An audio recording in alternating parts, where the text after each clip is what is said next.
Hello, everyone. Good afternoon. Good afternoon. Good morning. Thanks for joining us today. And we'll have an amazing session where we'll be showing you insights into where the jobs are based on the analysis, a recent analysis we carried out. So for those of you looking to transition, pivot from one career path to another, this is the best place for you to be. So let's get more people into the session. You know, somebody who's been struggling to land a job. This is where they need to be. All right. Apart from selecting the right career path, how do you move through the entire application process? I'll be sharing that with you today.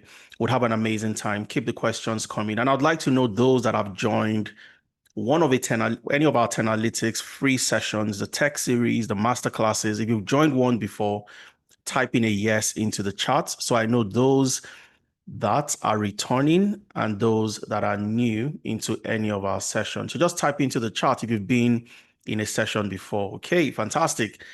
Noel, Damsel, absolutely phenomenal. Josiah, welcome back. Welcome back. And for those joining us for the very first time, you are most welcome. We'll have an amazing, amazing session. All right. Keep the questions coming. Type into the chat. My colleagues are in the chat to answer those questions. And I would also jump in from time to time to answer every single question that you have. So let's dive into the main meat of our session today. All right. So why are we here today?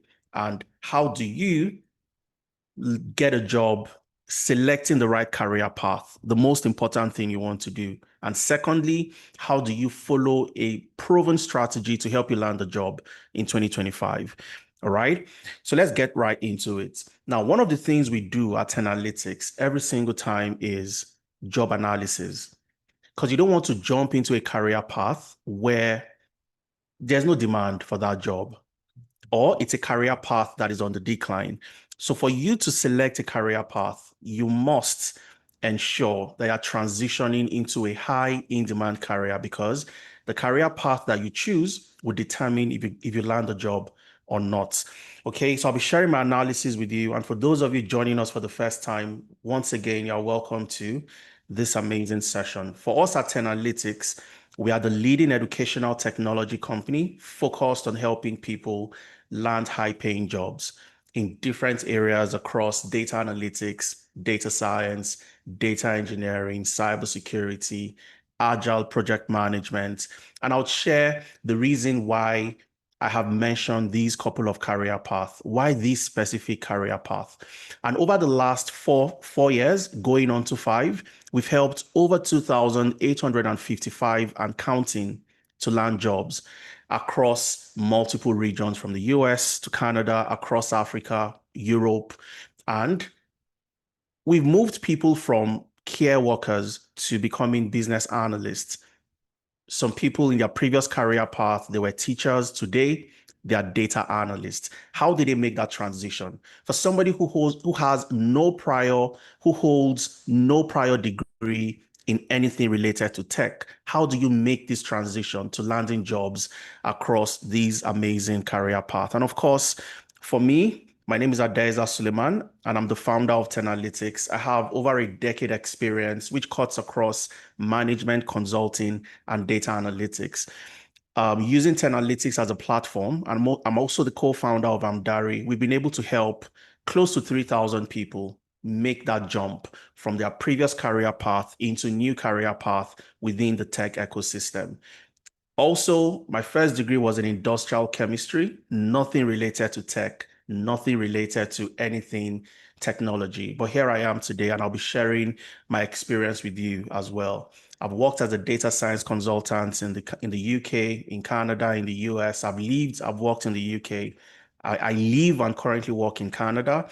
I've also worked with one of the largest privately owned energy conglomerates in sub-Saharan Africa as a business data analyst, a management information systems analyst, and also a data analyst. And I've also worked with FITC in the financial services sector, owned by the Central Bank of Nigeria and the Bankers Committee.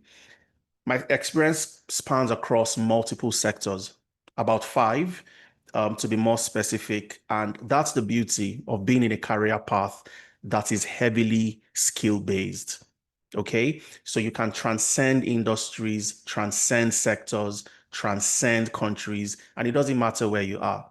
As a data analyst, excel in Ghana is excel in the UK. Excel in the US is Excel in Canada. All right. So these tools and these technologies transcends regions, and it doesn't matter where you are, you will land a job. So that's just by way of introduction. We're going to dive right into it. But before we get started, there are a couple of stories I want to share, and they are so important because these are professionals like you.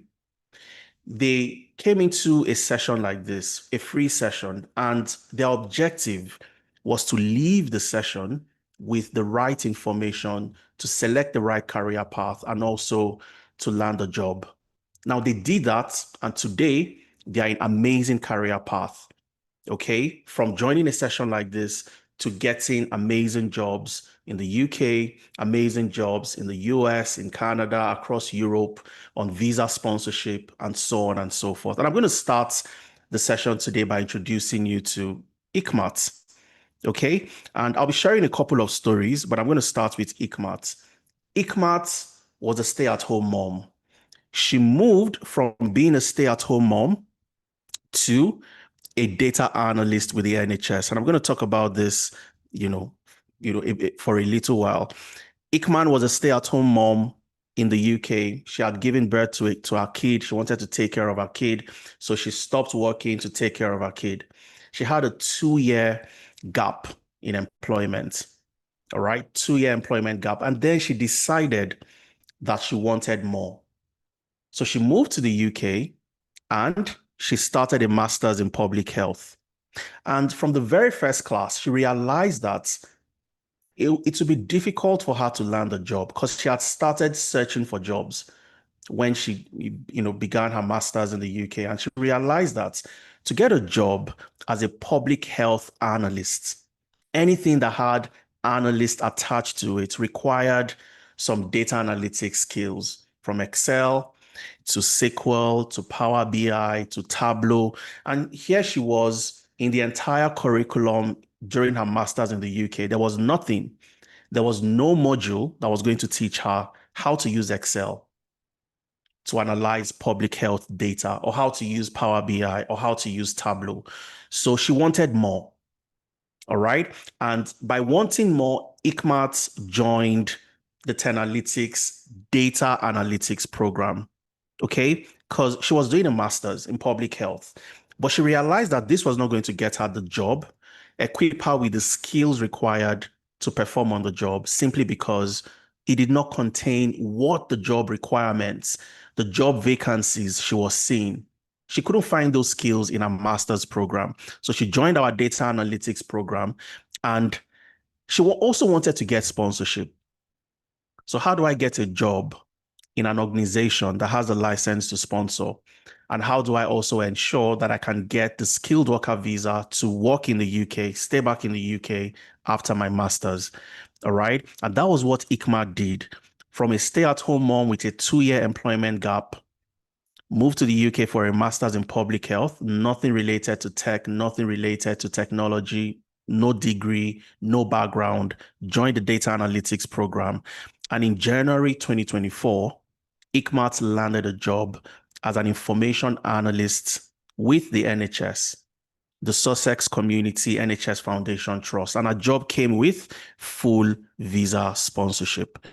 So we are starting our session today looking at Ikmat's story and how Ikmat was able to get here, because that's the reason why so many of you are in this session today. All right. So we are also going to listen to Ikmat briefly for about 3.5 to 4 minutes. Would listen to Ikmat, just a snippet from a wider interview that we carried out where Ikmat shared her journey, how she was able to do this. And I have all the links on my slide. Okay, so for everything I'll be showing you today, the links will be on my slide. For you to get access to the slide, make sure you fill the attendance so you have access. All right, my colleagues would share the attendance form in the chat from time to time. Fill the attendance so you have access to all the recording, all the material. You have access to the links as well. But let's listen to Ikmat. How did Ikmat move from a full-time stay-at-home mom somebody who had a master's in public health, but today she's a data analyst working with the NHS. Okay, so I'm just going to play a long video, but I'll play just a few minutes of that, and we listen to Ikmat. Okay, and then we'll come back to dive into the deeper into the main meat of our session today. All right. So when you get the slide, all you have to do is come in right here, click on this link, and it's going to take you to YouTube. All right. And you can get to listen to Ikmat. So I'm going to play the video, listen to Ikmat, hear her out. I'll play it for about 2-3 minutes. And I want you to learn and pick something from Ikmat's story. All right. So sit back, relax. Let me be sure that you can all hear the audio clearly. Yes. Okay. So let's listen to Ikmat. Today, I want to ask Ekmont very, very important questions, which she has promised that she's going to answer genuinely and honestly, okay? Ekmont, please introduce yourself. Who are you? Where are you currently? And all of that. And then we'll get started. Hi, everyone. My name is Ikmat Akinyoye, and I am an information analyst with the NHS. I currently live in the UK. I work in the UK. So I met Analytics while I was doing my master's in public health. And then I needed something that was going to put me in the front line in the job market. So I wanted something more. I was already doing public health, which is something I was really interested in. So when I saw Analytics, I saw, okay, this might be a better chance for me to get in the front line that I've always wanted in terms of job search and everything. So that was how I came across Analytics and I registered. So you had your first degree in Nigeria, and then you only came to the UK to do your master's in public health. And I know my school prefect from back in Ghana also did her master's in public health, and she was here for a while and she could not find a job, right? I don't know exactly what she wanted to do with the public health that she was struggling. But what made you think that you needed something in addition to the master's that you've had in the UK in the first place to be able to get a job? Thank you for that question, because the first day I stepped my foot in my classroom, I started thinking about the job market, which is very, very important. From the first week, I started looking at job sites. What are the requirements? I wanted a job in healthcare, something I would really like. So I thought, okay, public health. So what are the requirements of a public health officer or a public health analyst or something in public health? And then I'll read through and I'll see skills like data analysis. Can you use Excel? And I'm like, I don't have all these things. And I thought, okay, I needed to add more to my master's program. I needed more. And, we were not taught all of these things. There were no much practical. It was just mostly, theory. And then I needed the practical sessions. I needed the tech part of public health.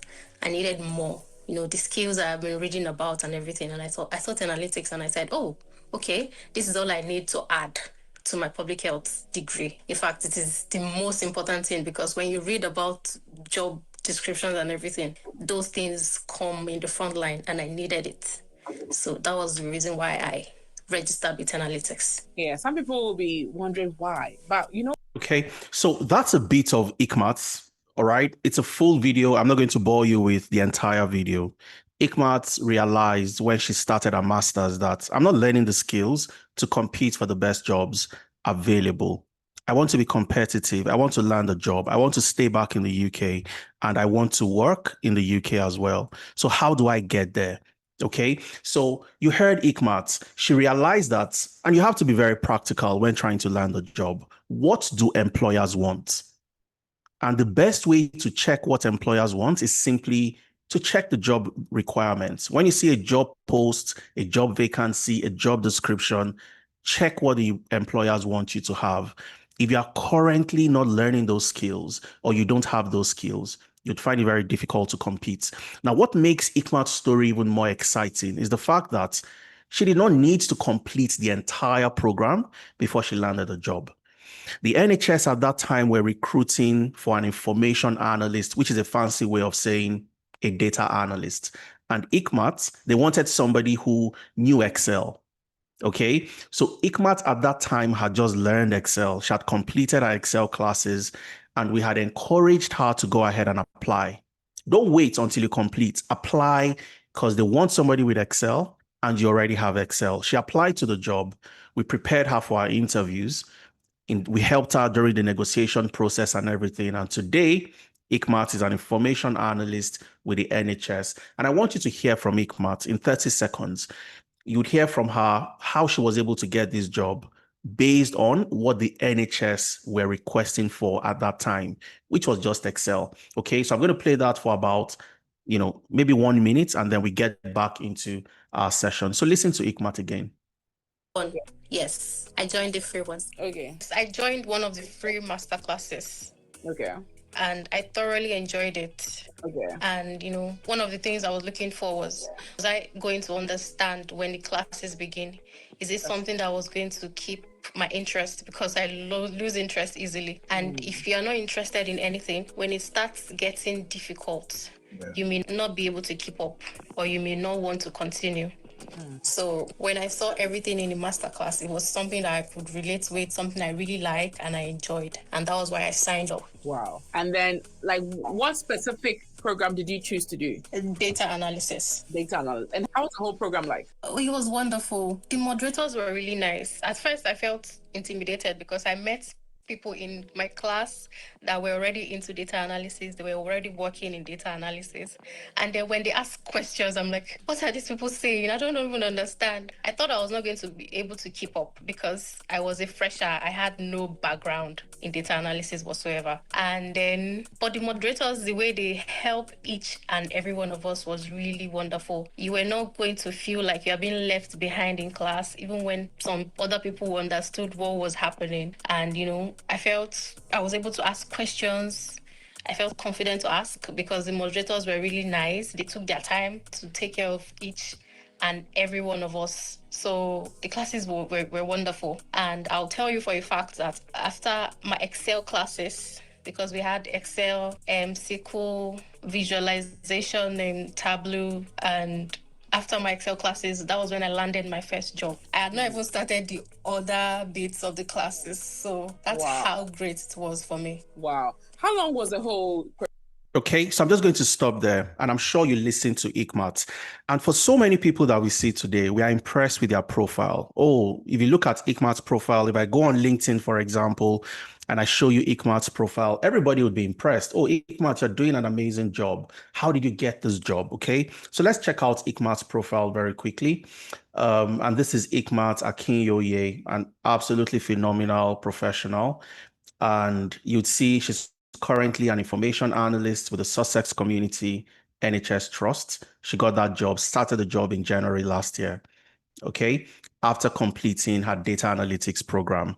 Then again, when it comes to the LinkedIn optimization, how was she able to land this job? So there are a series of methodical, strategic processes that she had to go through. One of them is LinkedIn. So when you see Ikmat's profile carrying Analytics as part of our work experience, that's deliberate. And I'll speak to that as we move on during our session.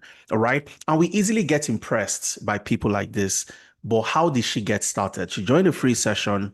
She knew she wanted more from just having a master's. She learned data analytics, did a whole lot of things, which I'll be sharing with you today. So you can do the same in order to land a job. And of course, she applied. She didn't wait until she was perfect. She didn't wait until she completed the entire program. She applied, and today she has a job with the NHS over 1 year and counting. All right. And there's so many other professionals. Judith was a carer. She worked as a carer. She was a care worker. A carer is somebody who takes care of people who can't take care of themselves, the elderly, the mentally challenged, and so on. Judith was a carer in the UK. But again, Judith wanted more. All right. So Judith also had a background in HR back in Nigeria. So she moved to the UK. She was a carer, but she wanted more. All right. So she joined our business analysis program, completed the program in March 2024. And then 3 months after, she landed a job as a business analyst working remotely for a company in the US. She lives in the UK, works for a company in the US remotely. She earns far more than she would have ever earned working as a business analyst in the UK. All right. And how did Judith get into business analysis? Of course, there's also a full interview. I'm not going to play the video because of time. We have a lot to catch up on today. But Judith went to her daughter's school to drop her off, and she met a friend, Tolulokpe. Tolulope had just completed her program with us in data analytics. And Judith was complaining, I'm trying to pivot, I'm trying to get another job. And Tolulope advised her that, Judith, why don't you try out a career path in the tech ecosystem? You don't need to have you don't need to have prior experience or prior knowledge. I did mine with analytics and I'm a data analyst. That's how I got my job. And that was how Judith found out about us through her friend who referred her to us. Long story short, fast forward about 3 months after she completed the program, she landed a job as a business analyst. So the career path that you choose determines if you get a job in 2025 and beyond. All right. So one of the things we do is to ensure that you select that right career path. So every year we carry out several analyses, and the last 3 months we carried out a job analysis, scraping over almost 2,000 jobs on a daily basis from the 10th of April to the 10th of June. Sorry about that. So every single day, about 1,893 jobs, we scrape them from LinkedIn from April 10th to the 10th of June, analyzing to find out which career path are employers looking for, the career path employers are hiring for, where is the job market headed. So in total, we looked at over 117,000 job postings. And what we found was very interesting, okay? So we looked at jobs across the UK, the US, Canada, the three major economies. And what we found, looking at the frequency at which companies were hiring for certain roles, looking at the hiring announcements, the job vacancies, there were certain jobs that stood out. And I'll be sharing them with you today. All right. So looking at those jobs, the first on the list was AI, machine learning. So for somebody who wants to land a job today, if you're in AI, machine learning, of course, a machine learning engineer, a machine learning specialist is simply a data scientist at the core of what they do. Then you have the data scientist role. You have cybersecurity roles. You have the data analyst, just like Ikmat, she learned data analytics. You have sustainability. You have the healthcare professionals. You have the cloud engineers and the data engineers. You have the digital marketing specialists, the software developers, the IT project managers, and the process automation specialists. So these were top on the list. And a process automation specialist, for example, are professionals that ensure that processes are optimized. So if a process takes about 5 days, how do we optimize the process? By introducing automation, building a software, introducing an application to take something that would naturally take 5 days to ensure it takes just 2 hours or 1 hour or 5 minutes. That's the core role of the business analyst. So when you see process automation specialist, you see change management analyst, you see business systems analysts. They are all related to the business analyst role. And when you break down the data analyst role as well, you also have sub-career paths within data analytics. For example, you have the financial analyst. Who is a financial analyst? A financial analyst is a data analyst that focuses on financial records. All right. You can have the HR analyst as well. A HR analyst is a data analyst that focuses on HR or people data. So if you look at the top career path, it's very clear where the job is going, where the world is going, the roles employers are hiring for. So if I want to pivot or transition today, I know what to look for. I know the career path to start to consider. That's very important. All right. So I want you to take a mental picture of this or take a screenshot or write it down somewhere because we're going to come back to this eventually. Now, we didn't stop here for us. When we carry out any analysis internally, okay, and we do a wider, broader analysis, usually towards the end of the year, where we get data from not just LinkedIn this time around, we look at other major job boards from Indeed to CV Library to ZipRecruiter to UK Visa Jobs, Glassdoor, built-in, flex jobs. We scrape data to analyze and see the frequency of the jobs employers are hiring for. Okay. But more importantly, we look at a global view. Are there reputable organizations that have carried out similar analysis? And one of the analyses we look at every single time is the future of jobs reports. So if you are somebody who is trying to pivot or transition, the future of jobs report is something you want to look at. And the reason is simple. They show you the career path that are in demand today, the career path that would grow in demand, and the career path that will decline in demand over the next 5 to 10 years. And I've seen so many people choosing career paths that are declining because they don't know. They simply haven't researched. They just, choose a career path because their friends just got a job in that career path. But the beauty about this is you can see clearly where the jobs are going. Okay. And I'm going to show you briefly, but again, I have the link right here. Okay. So it's on my slide. All you have to do, if you want to get access to all of this, just ensure you fill the attendance form. So if you click on this link, it takes you to the future of jobs reports. All right. And the future of jobs reports would show you clearly where the jobs are. All you have to do, go to page 21. Okay. So we're on page 21 already. But if you go to, this is what the report looks like. Let me minimize a little bit. So the latest was released January 2025. So every 2 years, you get the future of jobs reports released by the World Economic Forum. Okay. Go to page 21. That's the most important page for you. All right. And this shows you the career path that are growing in demand and the career path that will decline. So rule of thumb, at the right-hand side, you have the career path that are on the decline. And on the left-hand side, you have the career path that are in demand and would keep on growing. And of course, you'd see the jobs that are growing at the moment. You want to get into these areas, big data specialists, AI and machine learning specialists. You'd see the data warehousing specialists. These are your data engineers, obviously. You'd see your data analysts, data scientists. You'd see your information security analysts. Your information security analysts are your cybersecurity professionals. If you're a penetration tester, you're in governance, risk, and compliance, you're a security engineer, it's all under information security. You'd see your data engineers, all right? You'd see your digital transformation specialist, your process automation specialist.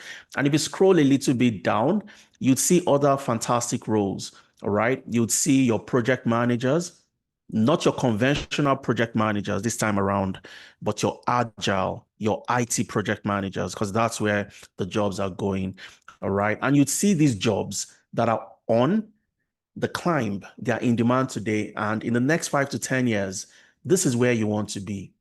You don't want to get into a career path that is declining. And in the next few months, you find out that, oh, I need to make a transition again. And if you go to the right-hand side, you'd see some of those jobs. All right. And one of them that shocked me when I was looking at this is accounting, bookkeeping, and payroll. That's a career path that is on the decline. All right. So if you're an accountant today, the question is, how do I move from the right-hand side to the left-hand side? Very simple. And one of the ways you can do that is simply include or learn some analytics skills, data analytics, data science, and you can get jobs in other areas from, moving from accounting to financial analysis or commercial analyst, financial planning and analysis professional, investment analyst, and so on. And that's what you need to look at. So we looked at that and we realized very quickly that the World Economic Forum Future of Jobs report aligned with the analysis we had carried out. And we didn't stop there. We said, okay, let's look at regional performance, regional analysis in the UK, in the US, in Canada. Where are the jobs? Which job would I get and get sponsorship like ICMAT, who currently works with the NHS on a skilled worker visa? How can I also get a job like that? So we looked at the eligible occupations for the skilled worker visa in the UK. We looked at the job titles with the highest H-1B visas. This simply means if a company is willing to petition for a H-1B visa, then it means that career path is in high demand. We also looked at the provincial nominee programs across Canada, multiple provinces. In BC, for example, if I'm doing a post-secondary or a graduate program and I want to get permanent residency after I complete my studies, what type of jobs can accelerate that pathway for me? That if I get a job in this area, I can get provincial nomination and eventually I can get permanent residency. So we looked at that as well. And it was quite interesting. If you click on this link, it takes you to the government, the gov.uk website where you have the skilled worker visa eligible occupations. All right. For ICMAT, who got sponsorship, her job role, you'd find it right here, and it's eligible for the skilled worker visa. Okay. So you can't just get sponsorship getting any type of, job offer. It has to be a job role, first of all, from a company that has the license to sponsor. Then they give you a COS, a certificate of sponsorship. You take that and use to apply for a skilled worker visa. So for somebody like ICMAT, she got 3544. I know the codes offhand, so I'm just going to go there very quickly. So ICMAT got a job which was categorized under what? The data analyst role. Is it eligible for the skilled worker visa? Absolutely, yes. For the other roles that we've looked at so far, 2131, 2135, for example, if you go to 2131, you see the IT project managers. These are your agile project managers. You'd see the IT business analyst. Judith, who moved from a carer to getting a job in business analysis. Is this eligible for sponsorship? Yes. If you get a job as a data engineer, a data architect, and so on and so forth, cybersecurity professionals, they're eligible. And it was very clear very early that if I need to get a job, there's a specific career path I need to look at across multiple regions. I'm just going to show you let's go to, say, the BC Tech Pilot, for example. And in 30 seconds, I'll just show you what this looks like. Okay. So there are different priority occupations for provincial nomination. And this is the BC Tech Pilots. If you scroll all the way to the top, this is the BC Tech Pilot program. And then you have different career paths, okay? And one of them is under technology. So you have childcare, you have construction, you have healthcare, and so on. But if you scroll down, you'd see where you have technology, all right? So what are the priority technology occupations? Again, very, very similar to what we've seen from analysis, from the World Economic Forum, data scientists, cybersecurity specialists, business systems analysts. These are your business analysts, database analysts, data administrators. These are your data analyst roles, your data engineering roles, and so on. So it became very clear where the jobs are. So if you want to land a job today, the fastest, you want to pivot, you're an accountant, you see that the job is on the decline, you are a teacher, you are a carer like Judith. These are the 8 career paths that we found. The business analyst, the data analyst, the data scientist, the agile project manager, the data engineer, the cybersecurity analyst, the HR analyst, and last but not the least, the financial analyst. These are the 8 career paths that would land you a job the fastest in 2025 and beyond. So before we move on, what career path are you interested in? Type into the chat. You could have more than one, you could have more than 2. Just type into the chat, which of these 8 career paths are you interested in? Temitope says cybersecurity. Fantastic. Data or financial analyst. Fantastic. Emmanuel says data. Temitope, data science, business analysis, financial analysis. Beautiful. Now, the beauty about all these career paths is the fact that they are skill-based. And for skill-based career path, you don't need to have any prior experience, prior knowledge, and you can learn the skill have experience under your belt, which is the most difficult thing for people, but I'll show you how to gain experience in any of these career paths today. How do you prove to employers that you can do the job? And I'll show you how to get that done. Lydia says business or financial analyst. Aluko says HR analyst. Fantastic. Keep it coming. I'd say Scrum Master, data science. Beautiful. All right. Now, how you learn the skill and the career path you choose is also very, very important. So for so many people, they just want to do what their friends are doing. They really don't want to take time to research. They don't want to take time to, even being in a session like this goes far beyond any research you'd carry out, because you open yourself up to information that ordinarily you wouldn't have, you'd have not gotten this information on your own. So now you know clearly that the first thing I need to do, and this is the framework that we apply to somebody like Ikmat, to Judith, who landed jobs. And I'll share so many more success stories with you. The first thing you want to do is to select a career path out of all the 8 in-demand career paths. Once you've selected one, you want to focus on that career path, okay? Eliminate all the alternatives, because the career paths are all amazing. They would land you a job. And for so many people, they try to move from one career path to the other. They can't stick to one. So today they are doing data analytics. Their friend got a job in cybersecurity, and tomorrow they want to do cybersecurity. So it's faster when you climb the mountain on a straight line.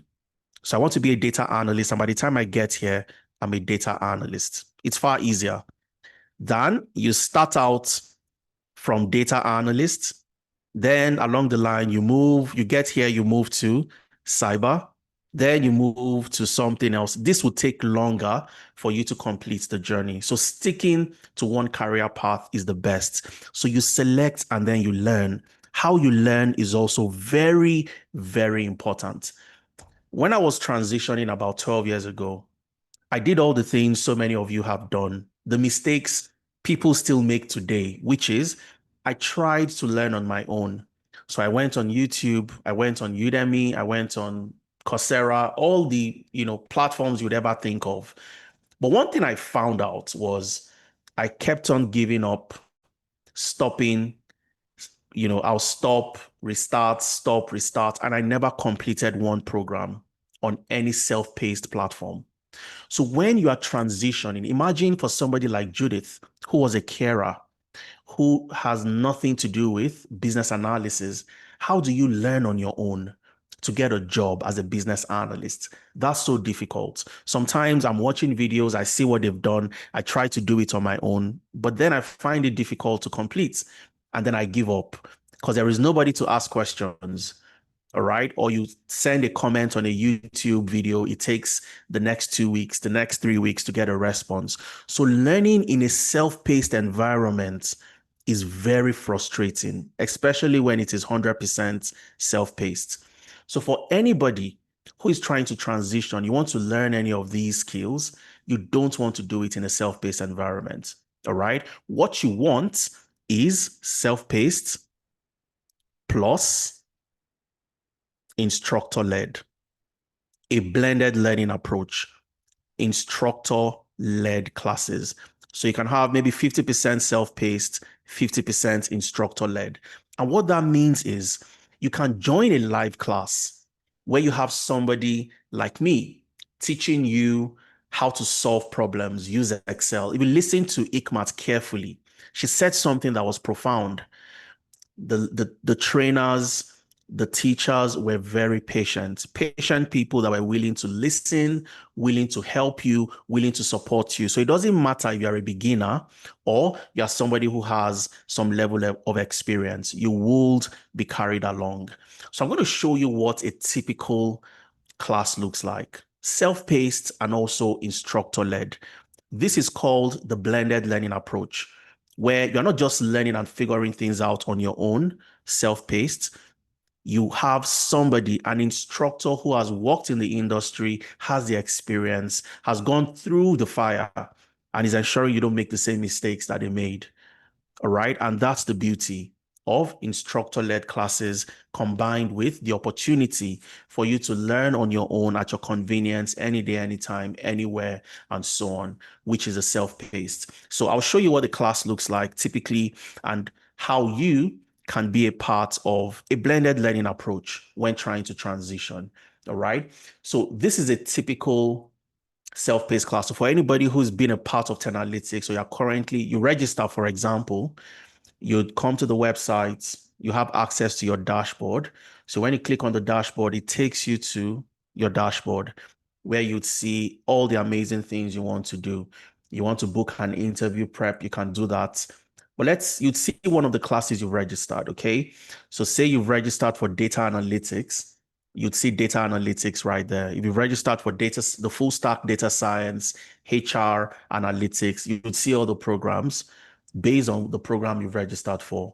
Okay, so here I can come, click on data analytics, continue learning, and this takes me to my class. All right. This takes me to my class and I can start watching my video on my own. Teaching you how to download my just give me 1 second. I'm going to pause so that we don't have chaos. All right. So now I want to learn, say, Excel shortcuts or paste special using Excel. All I need to do, come to introduction to Excel, click on the video, and I can watch all these amazing stuff at my own convenience. And you are taught by Femena, the co-founder of Analytics, somebody who's worked in Ireland with DPD, one of the largest logistic companies, as a business intelligence developer, worked with Teleflex, worked with so many organizations in Ireland, in the UK, in the US, and also currently in Canada. So you're working with somebody who has not learned like other people on YouTube and the rest, but somebody who has done the job and can show you the nitty-gritty of what is required. So this is what your self-paced class looks like. All right. Let's say I'm done with all of this. I want to learn dashboarding with Excel. I come right here. I go to dashboarding with Excel and I can watch all my videos, dashboarding introduction, pivot tables and dashboards. I click on that and I get to watch every single thing at my convenience. Any day, anytime I log onto the platform, this is what I have. Watch all the videos, practice along, solve problems. Then you have a live class. The live class is where you have the opportunity to speak with somebody like a Femena, to solve problems together. And I'll show you what a typical live class looks like. And I'm going to tie this to how you gain experience. So if you have any distractions around you, this is the time to take away all distractions. So this is an Excel live class. So I've watched my videos on the self-paced environment.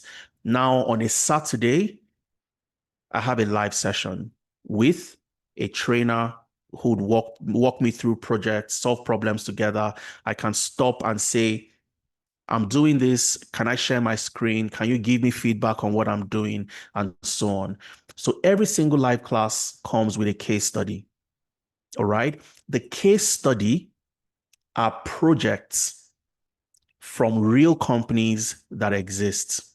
So while I worked as a data analyst across multiple regions, I take those problems I solved, we change the name of the companies, we change the data because of data privacy, and we create case studies for you to work on. So you work on real problems that existed, and literally by doing that, you are gaining similar experience that I gained on the job. So while you are in class, learning in a project-based environment is one of the best ways for you to gain all the skills, know how to use Excel to solve real problems. All right. So there's a problem for a hospital, and I'll show you how this translates from working on this in class to translating into your portfolio.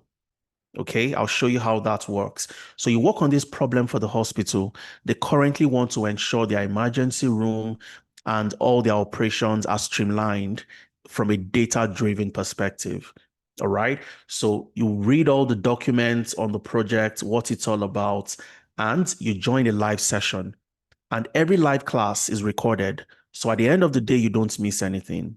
All right. So I'll show you what a live class looks like very quickly. All right. So this is a live session. You are interacting with your facilitator. They're walking you through the problem together. You have the opportunity to ask questions and you solve the problem together. So you learn by joining your sessions, live sessions, share your screen, show where you have challenges, and you have somebody to give you real-time feedback. And you have the opportunity to also learn by doing what? Going to the LMS, the learning management system, watching your videos at every given point in time, at your own convenience, your own time, any day, and so on and so forth. That's the best way to learn. And how you learn, I dare say, is one of the most important things you'd get to do. Now, once you've done that, the next phase is the phase of packaging. Packaging is how you present yourself, how you position yourself as the best candidate for the job. So when we went to ICMAT's profile, and you could see that ICMAT had data analyst with Tenalytics. That didn't happen by chance. It was part of her LinkedIn optimization session. How do you present yourself in the best way possible? So one of the things we know is your technical skills alone would not get you the job. You need to have employability skills. You need to have the right CV that would pass the ATS, the applicant tracking system, get you into the door for an interview, and you can then book an interview prep session. Somebody prepares you for that interview. But first thing first, you must have a CV that represents you, a CV that is attractive to employers, attractive to the ATS to get you into the room. It is keyword optimized. We work on your CV for you. You must have the right CV if you want to land a job. Then you must also have the right LinkedIn profile, a LinkedIn profile that is attractive to employers, the biggest and the best organizations. All right. I've had people who, just like they joined a free session, they would ask a question and say, "Hello, Ades, I'm trying to get a job." And I say, "Okay, you've been trying to get a job for a long time, but you've been finding it challenging. Can I see your LinkedIn?" And I go to the LinkedIn. You want to get a job as a business analyst, for example, but nothing on your LinkedIn speaks to the fact that you are a business analyst. Okay, so how do you want to land that job? How do you ensure that when a recruiter searches or enters the criteria to hire a data engineer, your profile would be at the top? What are those things you need to do? These are the things we show you during your LinkedIn optimization. Then you have your portfolio. I'm going to double down on the portfolio a little bit more because this is where a lot of people falter. Okay, they have no clue what a portfolio is. Talk more of having one. So how do you ensure that you have, and your portfolio is what shows the recruiter that you are the right person for the job. You have evidence that you've done it before. Okay, so your portfolio is where you warehouse all the projects you've completed. So when a recruiter, before they even speak to you, they can see your work. They can see what you've done, how good you are, the quality of the jobs you've completed. And then they get to speak to you, get you into an interview, and eventually you land the job. And of course, you must have mentorship. So part of mentorship is what you are getting today for free. Understanding what to look out for, understanding where people make mistakes, the loopholes, and how to do things better. Because a lot of people have been there, they've done it, and then you don't want to make the same mistakes that have been made already. So you want to work with people, professionals that have done those jobs, they've worked in that country, they know the nuances required, to position yourself the best way possible for that job. So you accelerate your journey to landing that job. All right. So you want to work with mentors who would shorten the time it would take for you to make that transition. And of course, you have an interview. You want to get prepared by somebody who knows the industry, somebody who's been there and who can tell you exactly what you need to do. So a typical interview prep, say you have an interview prep, for example, you have an interview coming up. All you have to do, go to your dashboard on the LMS, okay? You'll see where you have your interview preparation. Just click on schedule appointments. You enter, your name is already captured. You enter the program you've joined, cybersecurity, for example, or business analysis, select that. enter the link to the job you applied to, the details of the job, the interview stage. Is it first interview, second interview? You post that right there. Okay. And of course, what's the interview date? I want my interview to be, on Monday, for example, on Saturday, any day of the week. You select your interview date, upload the CV you used to apply, and you get to book that interview. Somebody joins you and walks you through how to introduce yourself using different techniques, different methodologies. How do you answer competency-based questions? A lot of people don't know that competency-based questions usually carries the highest marks during interviews. When you hear questions like, tell me about a time you have dealt with a difficult stakeholder as a business analyst, how did you manage that stakeholder? Or you get questions like, tell me about a time you have used a linear regression machine learning model. How did you select that algorithm? Okay. Or tell me about a time you've used a linear regression model. How did you select that algorithm? And what were your key considerations in selecting the linear regression algorithm instead of another one?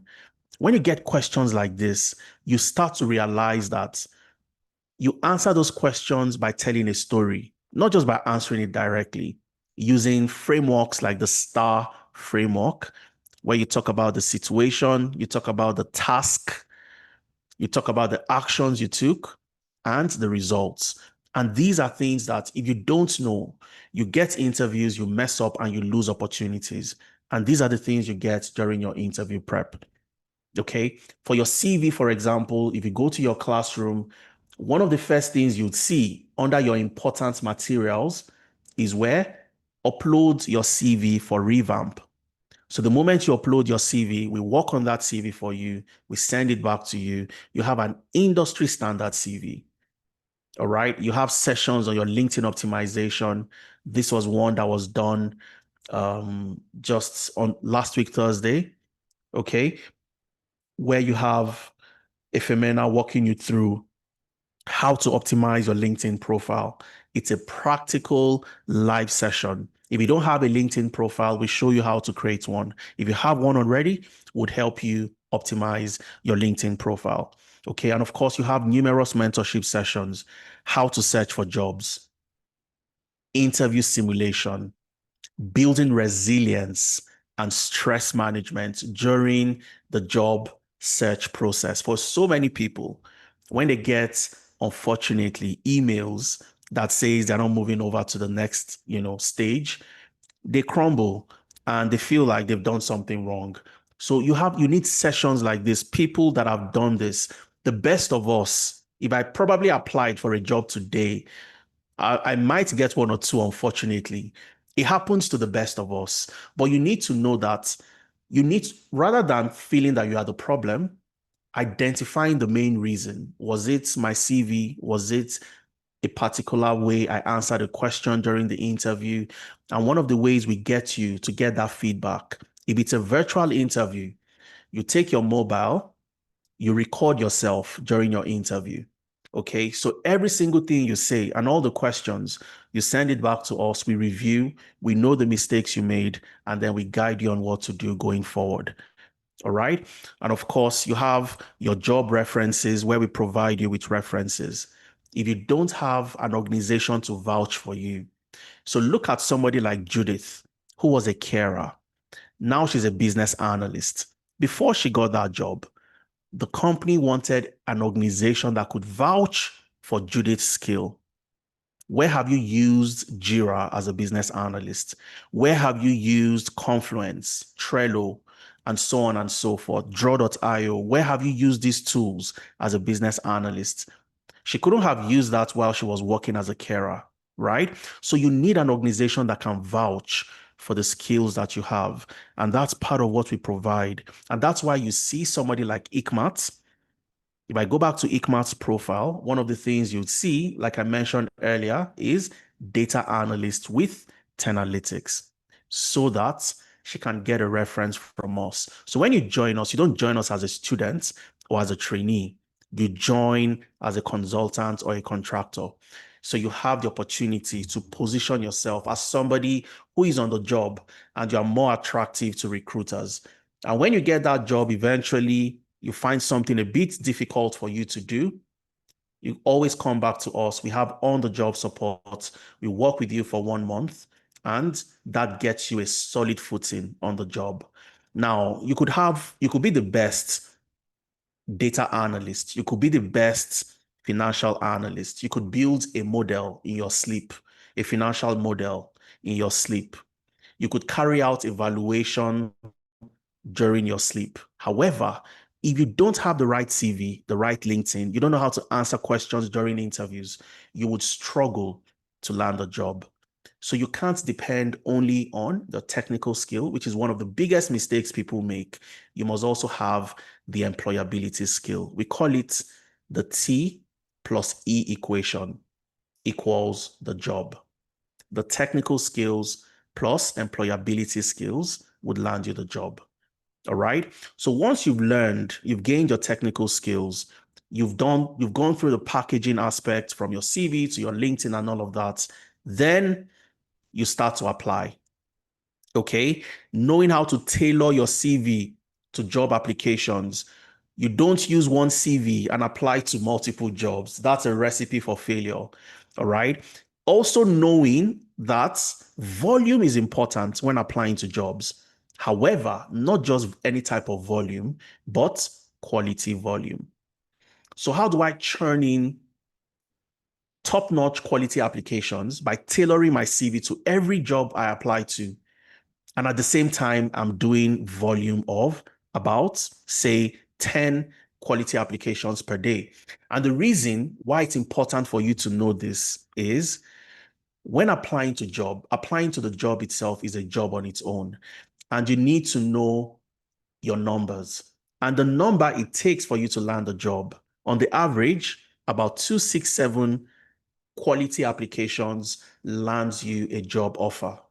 So when you know this, you know the number of applications you need to start, putting in on a daily, weekly, monthly basis. And finally, under the application process, if you want to land sponsorship in the UK, for example, you want to get, jobs in the US that would petition for the H-1B for you and so on and so forth, then you can't be applying to any job board. You want to apply to job boards that have exclusive vacancies. So the vacancies you'd find on those job boards are not vacancies you'll find everywhere else. They are not your conventional read.co.uk, your CV library, your Glassdoor, Indeed, and so on and so forth. You want to apply to unpaid job boards. All right. So what we do is, because we know that so many people can't go ahead and subscribe to a paid job board. So we subscribe to those job boards. And every week we scrape the jobs from those exclusive job boards, the paid job boards. We vet the jobs and we send them to you. So if you go to your classroom, one of the things you'd find under your job offers, if you go to job offers, one of the things you'll find right there is list of jobs every single week sent to you. Jobs around the US, the UK, those that come with sponsorship. And these are not jobs you just go on LinkedIn, on Glassdoor, and find them there. All right. So week in, week out, you see these jobs, you click on the link, you apply to the jobs, and you get opportunities that your counterparts, your friends, your colleagues don't have access to, simply because you are a part of a community that provides you with access to these type of jobs. All right. And when you ask the question, how are Analytics alumni so successful? This is one of the major reasons. They have access to job boards that gives them exclusive access to jobs that everybody else don't have access to. So every week, week in, week out, we send that to you. We show you how to tailor your CV. And of course, you already have an industry standard CV that we do for you. And we show you how to do what? Tailor your CV. Because once we've sent your revamped CV to you, we want to ensure that when applying to jobs, you know exactly what to do. going forward. So you don't take one CV and apply to multiple jobs. Okay. And that is what lands you the job. So when you ask the question, what exactly did Ikmat do? What did she focus on? What did Judith do to land the job? Learn, package, apply. So for Judith, like we all know, she was a carer, now a business analyst. She completed her program in March 2024. She learned business analysis. Okay, so she joined the business analysis program. She learned, packaged herself, tailored her CV, joined all the mentorship sessions, got prepped for multiple interviews, applied to numerous jobs, both in the UK and outside the UK, because the opportunities outside the UK as well. If you have ILR in the UK, you have a permanent residency in the UK, you can work for companies in the US because the pay is far higher in the US compared to the UK. But for those looking for sponsorship, obviously you want to get a job in the UK that would offer you a COS and eventually you land that sponsorship. And she landed a job in July, less than just about 3 months to 4 months after completing the program. And that's Judith's story. Same with Ikmat. Fantastic. You've heard about Ikmat's story already. She joined the data analytics program. She tailored her CV. You've seen her LinkedIn profile properly capturing her analytics experience. She built a portfolio, applied to jobs, tailored every application. We prepared her for our interviews, and in January, she landed a job. You have somebody, and again, remember the links are all here for you. You can listen, watch the entire video and listen to how they were able to do it because specific questions were asked, and I'm sure you'd benefit from that as well. You have somebody like Pavel. Pavel was a teacher in Cameroon, a Cameroonian. He was a teacher. He moved to the US. He wanted to get a job, was struggling to land a job. He joined us, joined our data analytics program, completed his program in December 2024. He did all the things he needed to do, tailored his CV, packaged himself, applied to jobs. We prepared him for his interview. Today, Pavel, in March, about 3 months ago, landed a job with the Arizona Community Physicians in Tucson, Arizona, as a healthcare data analyst. Now, think about it. How did a teacher move from a teaching role to healthcare data analyst? The reason why that is ever possible is because of this. So when you are learning and working on projects, and you work on projects across multiple industries, including the healthcare industry, then you stand a chance of landing a job as a healthcare data analyst, as a health information analyst, and so many other roles in healthcare, if that's where you're looking to land a job in. So it's all about learning in a project-based environment, working on those type of projects. So when you get into an interview, you can speak about those things you've done, not from a knowledge-based perspective, but from an experience-based perspective, because you've done that, you know what, the problem you solved, and so on and so forth. And again, if you go to Pavel, let's go to Pavel's profile. Pavel, a Cameroonian, absolute, phenomenal, fantastic professional. One of the first things you'd see, when you go to Pavel is what? Data analyst with analytics as well. Okay, and this is positioning yourself for the job. And this was where he landed the job with the Arizona Community Physicians, healthcare data reporting analyst. Absolutely phenomenal. I worked with Pavel on this job. I looked at his portfolio, even negotiating the salaries and so on and so forth. We did it together. And here he is today, from a teacher to a data analyst. And of course, you have somebody like Ramat. Ramat was a customer service professional in the UK, moved from customer service to business analyst. Okay. And she started this job sometime in October 2023. Customer service, no background, no knowledge, joined the business analysis program, did all the things she needed to do, package, apply, and got a job. So the framework is replicable. The framework is straightforward. And as long as you follow this framework, you will stand a chance of landing a job. Learning the skills, doing all the things I've said is what gets you the job. But let's go a little bit deeper into packaging. And the reason why is because a lot of people don't know how important the portfolio is. They do things from the perspective of their own experience rather than what the employers actually want. So you need to ask yourself the question, what do employers want? All right, I'm going to check the charts. I can see so many activity in the charts. I'm going to get into all of that. The costs, I'll get into that in the next few minutes. Okay. But this is you learning. So even if at the end of the day, you don't get to register with analytics, you know the framework that works and you can replicate that framework, at your own will. All right. So I'm going to walk you through every single thing you need to do. And by the time we get to the end, you would understand clearly why people who have gotten jobs actually get jobs. Okay. It's not luck. It's targeted approach to doing things the proper way.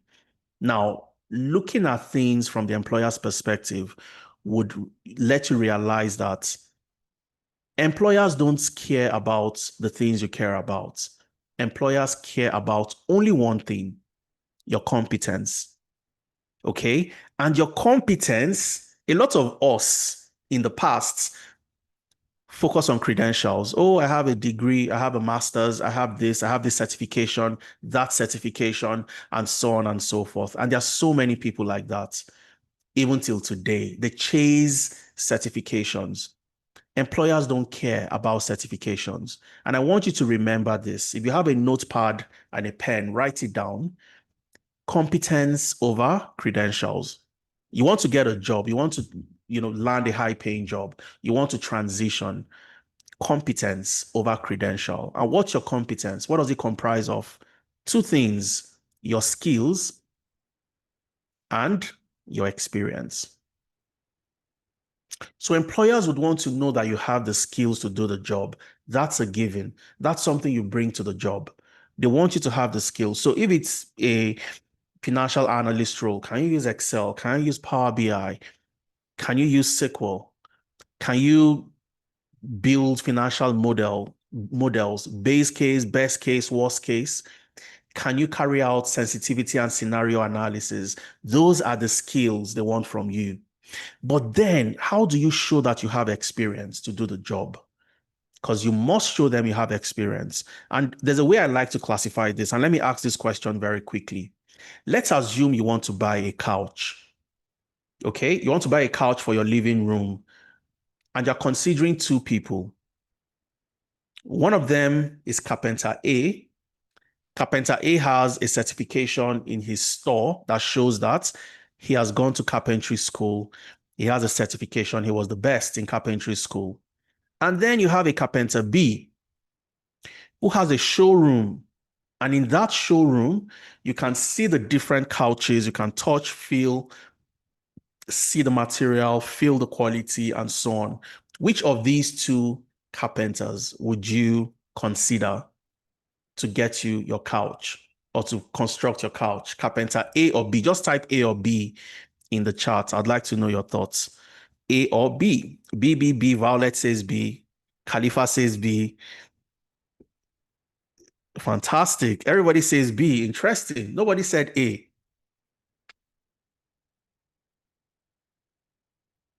I was expecting to see some A's. Unfortunately, I haven't seen any A. That's quite interesting. And of course, everybody would choose B.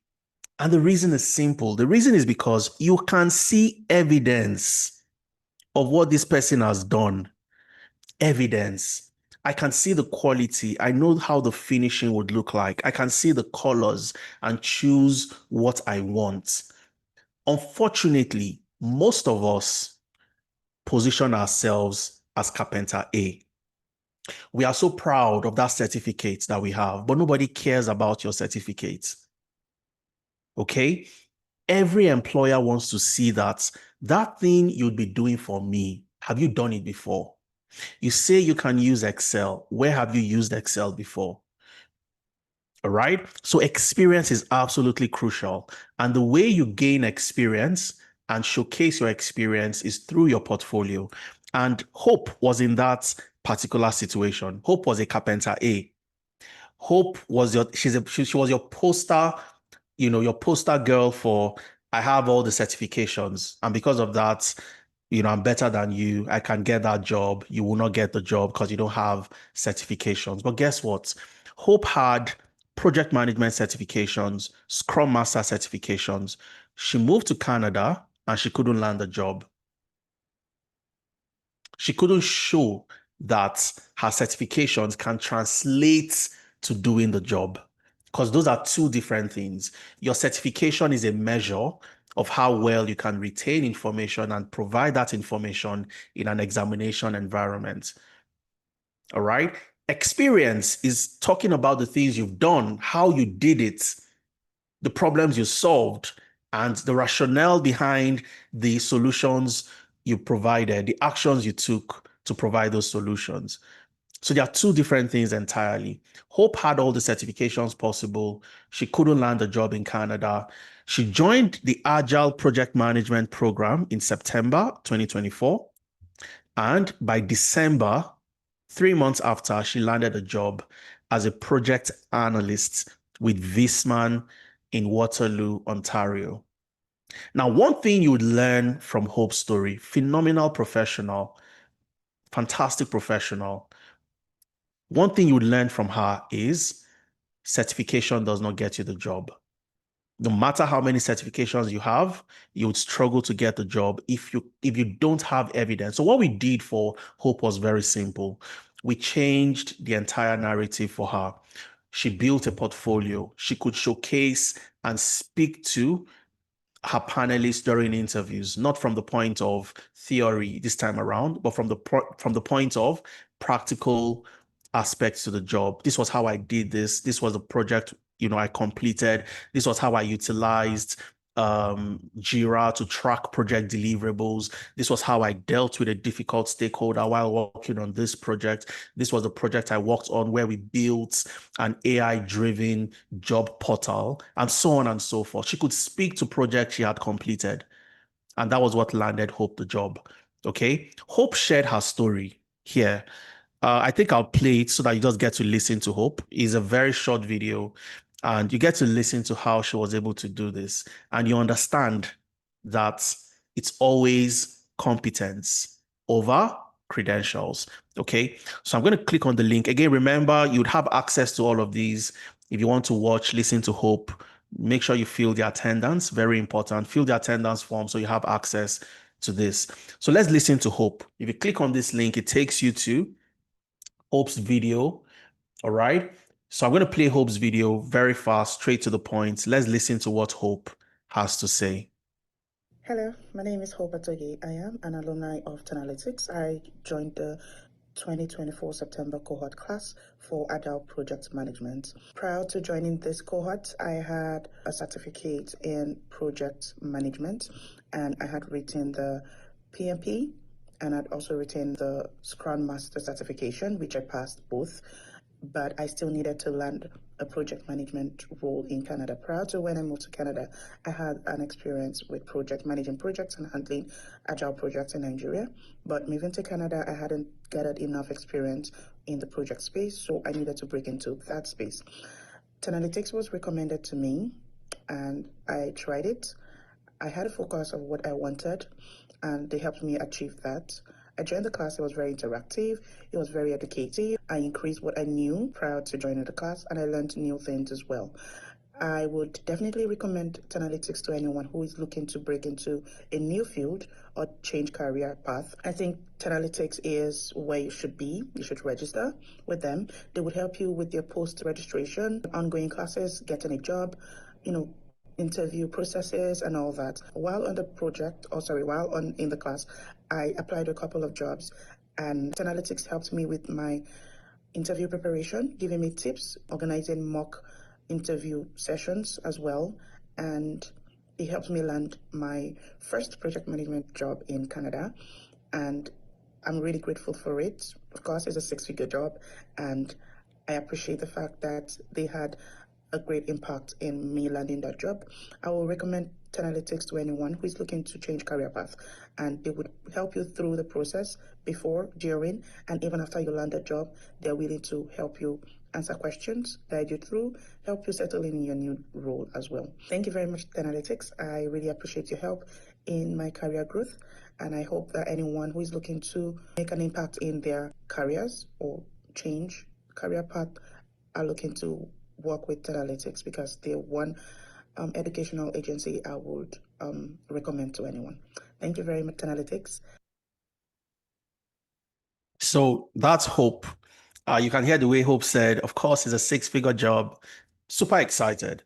And one of the things you get to realize is Hope also participated during the interview prep session where we prepared her and we let her know that, look, a lot of the things you've been doing, you've been saying, you've not been doing it the proper way, to showcase experience. And she had worked on projects and she could talk about those projects. And within 3 months, she landed a job as a project analyst in Canada. Her first job in Canada, and is a six-figure job. You all know what that means. So when you are building and packaging, remember, it's competence over credential. And the most important thing for you is to be that carpenter B who has a showroom where anybody can walk into the showroom, see the quality of the work you've done, and there is no doubt that you can do the job. And that's where your portfolio comes in, all right? So your portfolio is simply where you keep all those projects that you've completed. The link to the portfolio would be on your CV. The link would also be on your LinkedIn, all right? So these are different portfolios for different people. This is a data scientist portfolio. Okay, data science. This is a data analyst portfolio. So let's check out Victoria's portfolio, for example. Okay, so I'm going to go to Victoria's portfolio, click on this link. It takes me to Victoria's portfolio. And one of the first projects I get to see on Victoria's portfolio is the Deep Care Hospital ER visits analysis. Okay, so how did this analysis come about? How did Victoria get to help a healthcare organization streamline and optimize their emergency room operations? Of course, she did this in class. She built a dashboard. If I click on this, it takes you to the dashboard that Victoria built. So you can see this was built using Tableau. And anybody who comes here would know that Victoria knows what she's doing. This is Victoria's showroom, just like that carpenter B. Anybody can walk in, click on any. So I don't want to see all the quarters. I want to see just for Q1 and Q2. I can deselect and it is interactive. I can click on only Q1 and only Q1 would appear.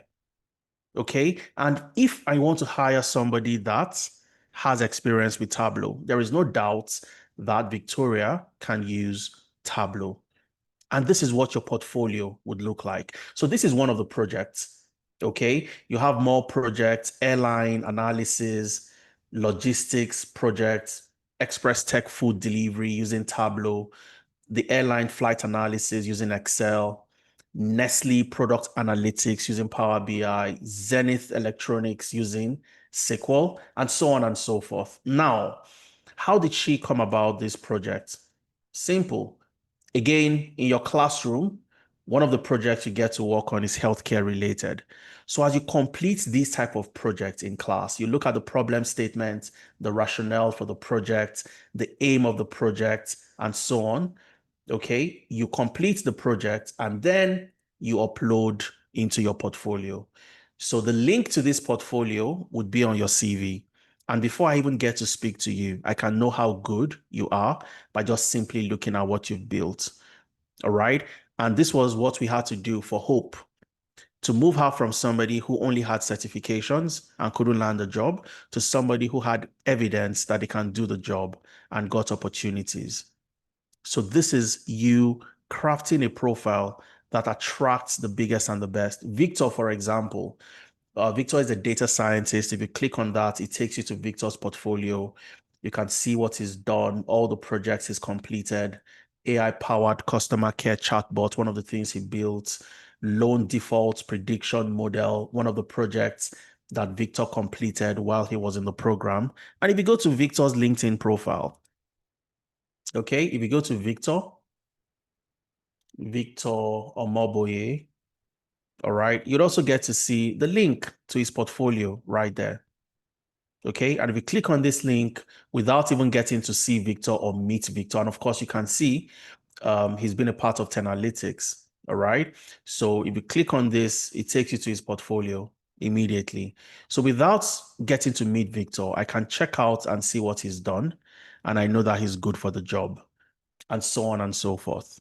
Okay, so again, we've talked about all these other aspects: the interview prep, the CV review, the job references, the weekly mentorship session, and all of that. That's how you build and package yourself. Competence over credential. Show that you have the skills, show that you have the experience. That is a lot more powerful than you just brandishing that you have a master's. I studied in the UK myself.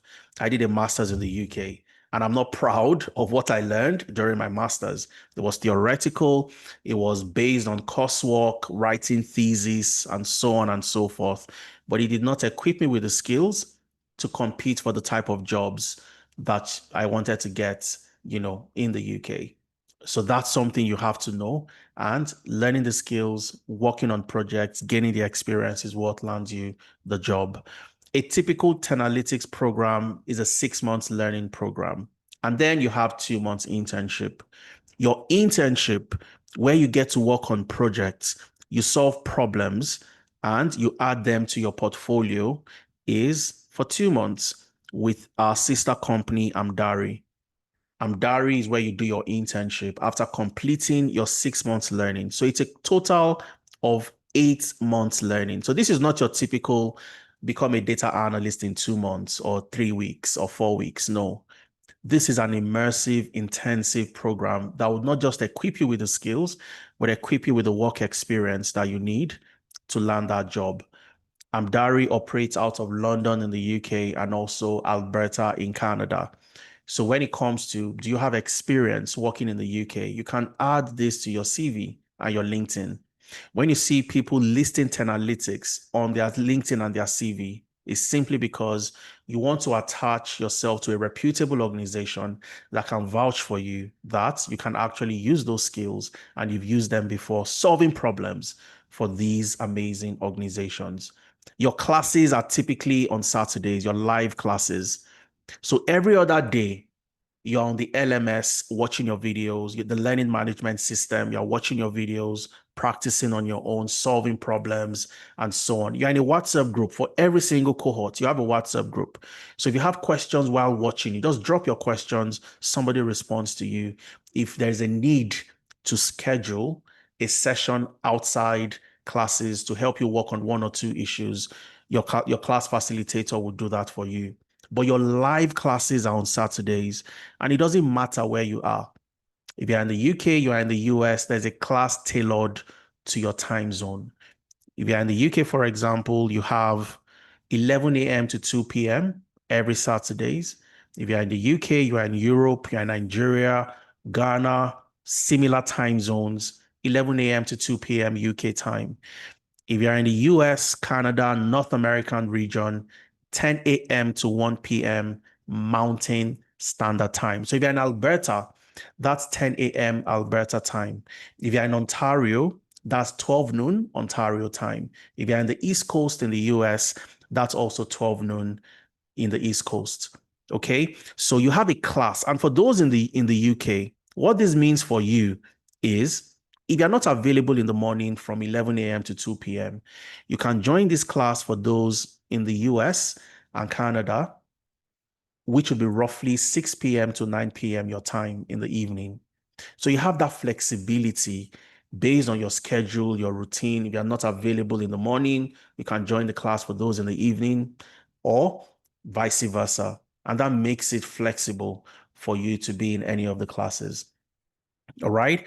And of course, we've talked about the apply process, where you apply like a machine in terms of volume, but not just volume, but quality volume. And that's why you apply with precision, focusing on what the employers want. And I've shown you, in terms of The jobs we provide to you, those that come with sponsorship from paid platforms, paid job boards that are not the conventional free job boards where millions and millions of people go to apply. You have a dedicated, exclusive job board where you have access to jobs that are not available to millions of people. So the competition is lower and the ease of access to those jobs and interviews are a lot faster for you. All right. And of course, the learn, the package, the apply is what lands you the job. So what I'm going to do in the next 5 minutes before we go into what does it take for you to be a part of the 10 Analytics program is for so many people, when they want to get into data analytics or business analysis, they don't know what to learn. I had a session like this about 2-3 weeks ago, and somebody on the call, just like 286 of you are currently on the call, asked the question and said, Adeza, I'm a business analyst. I know how to do, requirements gathering, elicitation, but I don't know SQL. I don't know Power BI. I don't know Excel. What happens to me? For somebody like that, you have learned business analysis. You learn to become a business analysis for roles that were existing 10 years ago, not for roles today. For roles in 2025, as a business analyst, you must have data related skills. All right. And the reason is simple.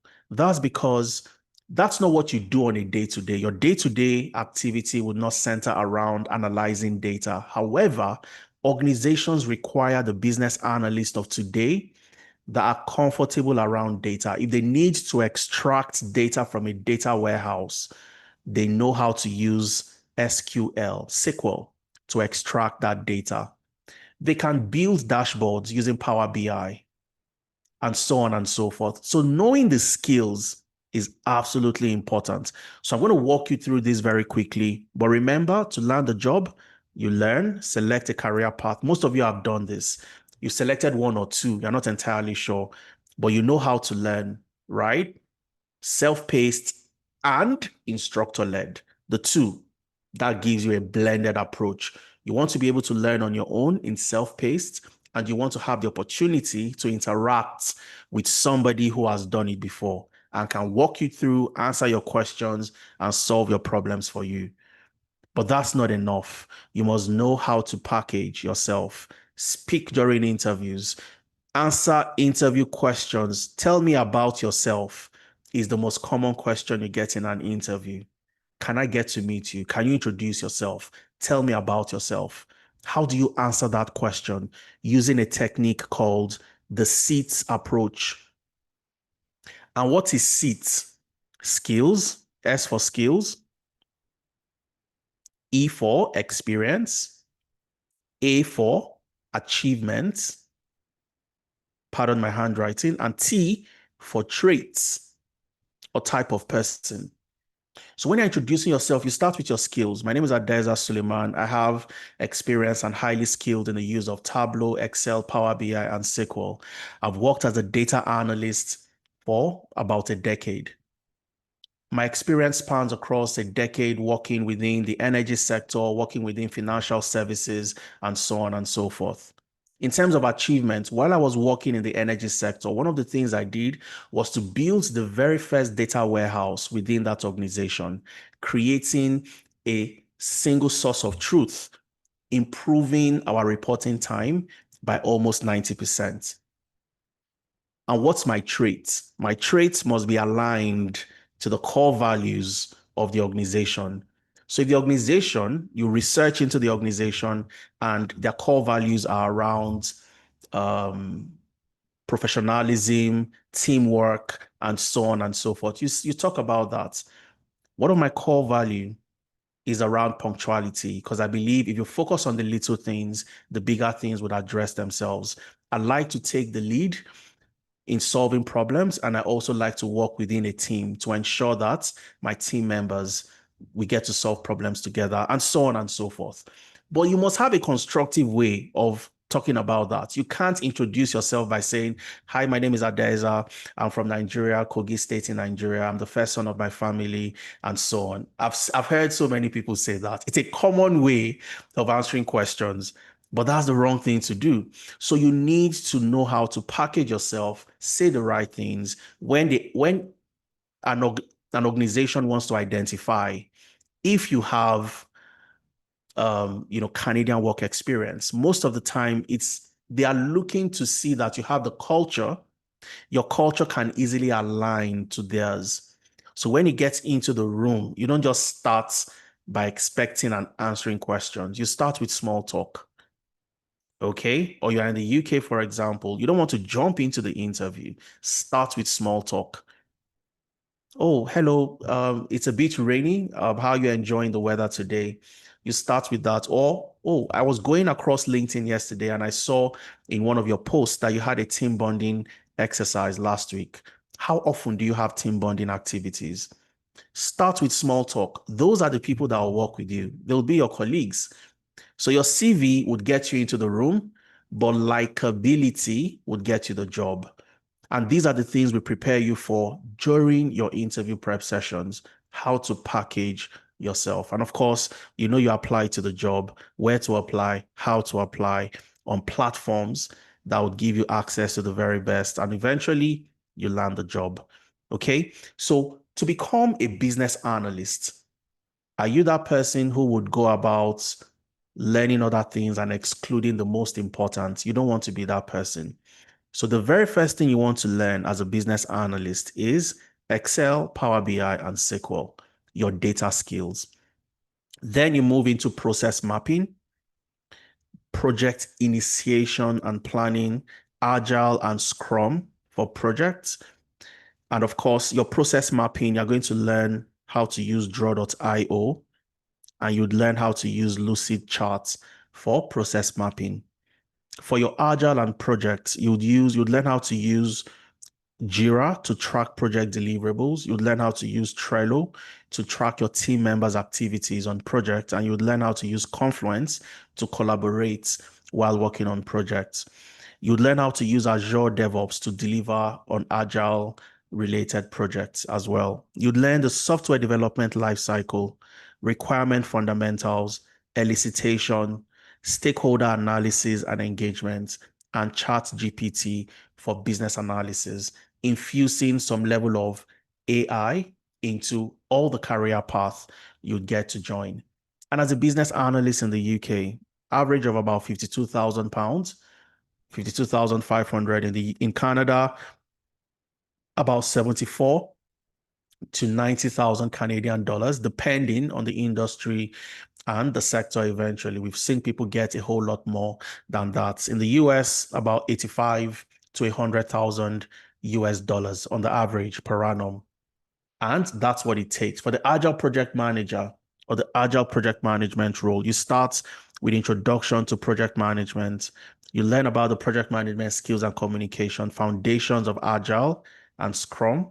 You'd learn the Scrum framework, understanding the Scrum framework, the Scrum artifacts, your increments, your product backlog. You'd learn about Agile practices, advanced Scrum practices, end-to-end use of Jira and Confluence, working on projects. You'd learn about workflow management using the Kanban boards, velocity, burn up, burn down charts, which are Agile metrics and reporting. You'd learn leadership and the reward application in project management, the Nexus Scaled Scrum, implementing Scrum practices across an enterprise, and preparing you for the Scrum Master examination. All right. And this is what it takes to get into business analysis and the Agile project management program. Again, 8 months learning timeline, 6 months learning, 2 months internship. What we've seen over time is 95% of people don't need to complete the program to land a job. And the reason Ikmat was able to land the job very fast, even before she completed, was as a data analyst, she had learned problem solving, Excel, before she even, the role became available and she applied. So we encourage you to apply After 3 to 4 months of learning, you've gained considerable level of skills and you are confident enough to go around applying to jobs. We prepare you for those interviews and you get into those roles. And that's how you start getting opportunities. All right. So for the data analyst, the data engineer, the data science, as a data engineer, the salary is absolutely phenomenal. What do you need to learn to become a data engineer? Introduction to data engineering. You'd learn SQL. You've heard me talk about SQL so many times, right? Organizations store their data in something called a data warehouse. Okay, a data warehouse. For you to access that data warehouse to get data, you need to do that using a language called SQL, Structured Query Language. So you'd see so many data-related roles of the business analyst as well, learning SQL, because when you get into any organization and you have to work with data, how do you interact with the database or the data warehouse where that data is stored? And that's why you need to learn SQL. Who builds the data warehouse? The data engineer builds this data warehouse. So the data engineer would use technologies like SQL to build that data infrastructure within any organization. So as a data engineer, you must know SQL, Python, which is the language you'd utilize to build your ETL pipelines. You'd learn Linux for bash scripting. You'd learn how to get data from different sources, from databases, APIs, from the web, script data from the web. You'd learn how to use Apache Spark and Airflow for your data pipeline automation, for your data orchestration and scheduling. All right. You'd learn cloud engineering using GCP, Google Cloud Platform, and Microsoft Azure.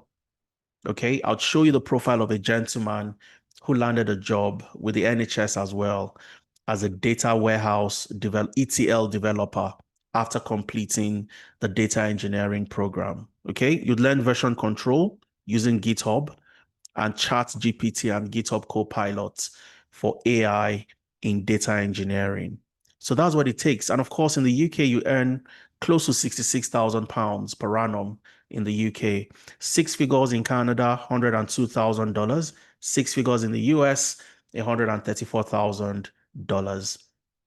Then you have the data scientists. The data scientists, you need to start with statistics.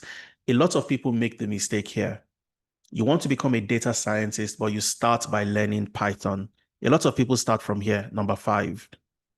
When you start from Python in becoming a data scientist, it's equivalent to building a house, but starting from the roof. No foundation. Statistics is the foundation of data science. Statistics is the foundation of machine learning. So before you even get to all of that, you need to know how to use Excel as a data scientist, statistics, the measure of central tendency. You need to know so many things around that before you even get into Python itself. But most people start with Python, and that's a very big mistake. And when you do that, because you don't have the foundation, you crash out and become frustrated. Okay, so statistics, then you move into predictive analytics with Excel. You learn Tableau for business intelligence, data analytics. You learn SQL as well, structured query language, because the data scientists would also have access to that data warehouse to get data from there. You'd learn how to use Python for exploratory data analysis, machine learning, computer vision. You'd learn GitHub for your version control, ChatGPT and GitHub Copilot for AI in data science, and Microsoft Fabric. All right. And for the data analyst, which was what ICMAT completed, you start with problem solving, then you move into Excel. The NHS at that time wanted somebody who could analyze public health data, health-related data using Excel. And ICMAT had completed problem solving. She had completed Excel. She didn't wait until she completed every other thing. She told them that I know how to use those other tools, but the NHS tested her on Excel. She went through an Excel test before she got that job because they wanted to confirm. And this usually typically happens for roles that are skill-based. The employers will test your skills and your experience. Remember, competence over credential. She was tested on Excel to be sure that she could use that tool. So she had completed problem solving, completed Excel, and she applied. And she told them that when I get this job, I'm going to bring Power BI and Tableau to the role. Because she told them she could, even though she had not completed her classes at that time. And Ikmat got the job. She completed her program with us, and she's doing an amazing job with the NHS, and she's on sponsorship as well. So as a data analyst, you learn problem solving, Excel, SQL, Power BI, Tableau for your business intelligence, data storytelling, ChatGPT for analytics, and Microsoft's Fabric. Again, your timeline, 8 months, 6 months learning, 2 months internship. Ikmat got a job, I think about 3 months into our program, less than 3 months into our program, because she had only completed 1 and 2 out of 8 different key learning areas when she applied. So the recruitment process and so on, within, I think about less than 3 months, she landed that job eventually. All right. So here you have the financial analyst, you have the HR analyst. And like I mentioned earlier, the financial analyst, the HR analyst are both data analysts. The difference is the data analyst would focus on multiple data, like Ikmat. She works with health-related data. Ikmat could also get a job with NatWest, for example, working on financial banking data, customer data to help them segment their customers, and so on and so forth. That's the data analyst. But the financial analyst is a data analyst that doesn't bother with every other type of data. They don't care about healthcare data. They don't care about other types of data. Their focus is on financial data. So they find the profitability metrics, the different ratios around the business, the financial health, return on equity, return on investments, and so on and so forth. All right. They carry out things around financial modeling, valuation, sensitivity and scenario analysis, ChatGPT for analytics. So they start by learning the core data related skills because at the core of what they do, they are data analysts. So they learn problem solving, Excel, Power BI, and SQL. These are their data skills. So when Trump says, I'm going to implement 50% tariff, 20% tariff, the financial analyst would go back and look at their budget. How does this impact our organization financially? Come up with different scenarios, scenario analysis. If this happens, what's the impact?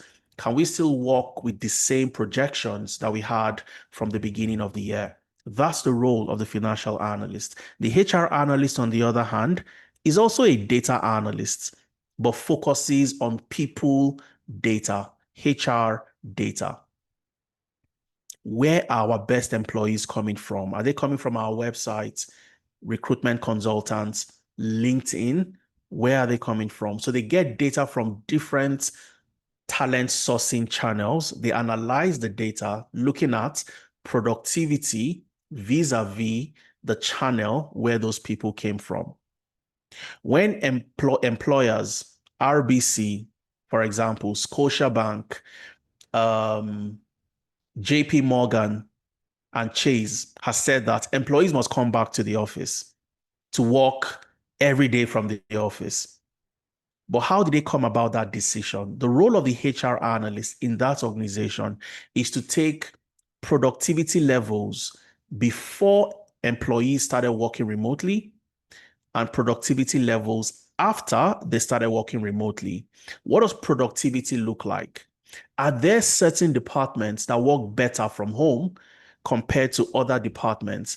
And rather than giving a blanket decision on people coming back to the office, we can take a data-driven decision as a HR analyst, implementing recommendations from the analysis they've carried out around productivity and also around the data of the people of that organization. So as a HR analyst, you're going to learn your data skills, problem solving, Excel, Power BI, SQL.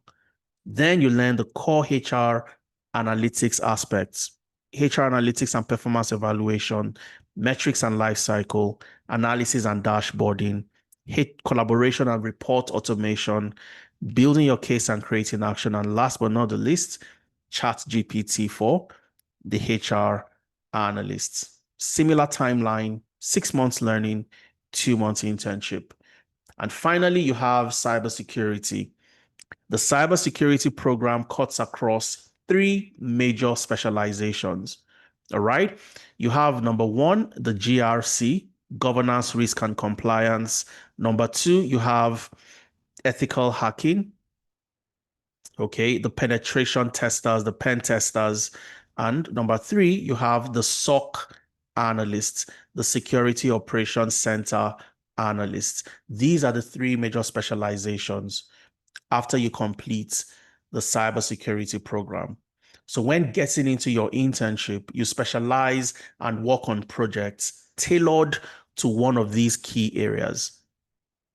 Either GRC, governance, risk, and compliance, ethical hacking, or security operations center analyst. And of course, as a cybersecurity professional, you will learn the overview of the different roles and technologies, understanding risk management and security principles, security threats and vulnerabilities, understanding the different roles and responsibilities of the SOC analyst, the Security Operations Center, threat detection and response, incident response, threat intelligence, reconnaissance, open source intelligence, malware analysis, introduction to penetration testing, vulnerability scanning, and network reconnaissance. You'd learn governance and compliance framework. You'd also understand the security awareness training and reporting, compliance audits, and policy development. And again, this takes you 8 months of learning, 6 months in class, 2 months internship. And as a cybersecurity professional, your salary is absolutely phenomenal. In the UK, about £57,000, 140,000 Canadian dollars in Canada, 105,000 US dollars. All right. So I'm not going to bore you with too many other success stories. You have access to my slide. This is Toyin, who was a pharmacist back in Nigeria. She's currently a benefits analyst, also on full visa sponsorship in the UK. This is Lois, who was an accountant. Today, Lois is a project manager in the UK after completing business analysis.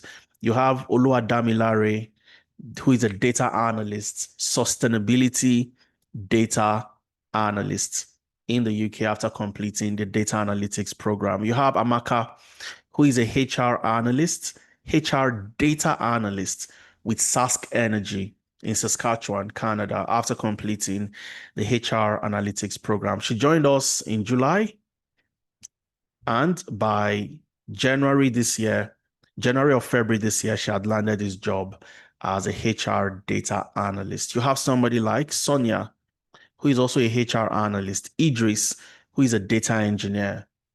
He worked with Jaguar Land Rover in Coventry in the UK, and Idris today works with Quantspark in London as a data engineer. We worked with Idris, prepared him for his interviews, wrote his references, and today he's doing amazingly well. This is Chika, who is a financial analyst. You have Olugbemi, who is currently a solutions analyst with Wawanesa Insurance in Canada. You have Tosin, who is a fraud analyst, and so many other professionals. This is Mary, who used to work shifts. Today, Mary is a business data analyst with NatWest. She sent us the screenshots to her sponsorship. In March this year, March 2025, she got sponsorship for 5 years on the skilled worker visa, and this was our approval. You've been granted permission to stay in the UK as a skilled worker until the 13th of March 2030.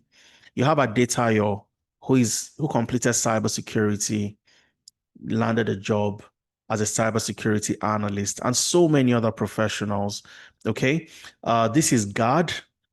Gad joined our data engineering program. He was a student in the UK as well. Today, he's a data engineer, full visa sponsorship with the NHS. I promise to share Gad's profile in data engineering. If you go to Gad landed a job, currently works with the NHS as well. And again, if you go to his profile, one of the things you'd see is Azure data engineer with Analytics. And he started this year in January working with the NHS as a data warehouse and ETL developer after completing the data engineering program. This is Fikayo, Oye Fikayo, who moved from finance to business intelligence in Canada. Oye Fikayo used to be in finance. All right. She wanted to leave finance. She joined our full stack data science program. She joined in July, and sometime around October, she landed a job as a business intelligence analyst. We also had an amazing interview with Oye Fikayo. Very instructive, very profound, mind-blowing. You'd want to listen to Fikayo. So make sure you fill the attendance so that you get access. So the question is, how can I start today? How do I join? How do I start? For those who would like to start their journey. So the question you need to ask yourself is 6 months to the rest of the year, where do I want to be? Do I want to be at the position where I have access to jobs? I have access to get an industry relevant CV, access to jobs in career paths that are progressive, in demand, and would literally change my career picture. We have a new cohort starting on the 5th of July. All right. And for those who would like to join this cohort on the 5th of July, we have two amazing offers to anybody who wants to start the cohorts in July, on the 5th of July, 2025. All right. So the first is an amazing discount, which I'm going to share with everybody. So rather than paying $900 to get started, so any of the programs you want to join, the Agile Project Management program, the Data Analytics program, the full amount is $900. But rather than paying $900, you enjoy an early bird 20% discount where you get to pay just $750. And the beauty about taking advantage of the discount is you also have the opportunity to pay in monthly installments. So how do I start today? You don't have to pay the full amount to start. All you have to do is pay $150 monthly for 5 months. So the first month, $150 gets you started on the 5th of July. Okay, so that's all you need to get started. And during the course of your program, you pay your subsequent monthly installments. And in 5 months, if you take the 5 months payment plan, you would have completed your discounted fee of $750. There are multiple payment plans available. I'm going to share them with you for those who would like to join. So this is the first discount we have available, the first offer. And another amazing offer for those who would also like to join the July 5th cohort. So apart from the 20% discount, you also have a free CV revamp for the first 20 to register. So the first 20 people get the discount, and you also get the free CV revamp. All right. So you want to take advantage. It lasts for just 48 hours. So whichever comes first, either the first 20 or by Monday, the 16th of June, the discount is off the table. All right. And the free CV revamp is also off the table. So these are the two offers we have for those who would like to get their journey started. Okay. And I'll show you how to go about this. How do you register? How do you join? If I have questions, what do I do? And so on and so forth. I'm going to walk you through all of that. Okay. So first things first, if you want to speak to any of my colleagues, you can reach out to them on mobile. You can send us an email on Tenalytics, enquiries at tenalytics.io, admissions at tenalytics.io as well. But I want to join, I want to take advantage of the discount. I want to get registered and I want to be a part of the July cohort. What do? I click on this link and this takes me, I click on this link and this takes me to the enrollment center. All right, I'm going to walk you through exactly what you need to do. So when you get to the enrollment center, here you have access to all the program brochures. So let's take, for example, you want to see the nitty-gritty around all the programs. You can get access to the program brochure. You want to chat with anybody in Analytics, you can do that right here. Okay, and you scroll all the way down. You have all the programs that I have talked about today. So let's take, for example, I want to join the business analysis program like Judith, or I want to join the data analytics program like ICMAT, or I want to join agile project management like Hope. How do I start? All you have to do, click on register. It takes you to the payment page. Sorry about this. I think the link might be broken. Let me check.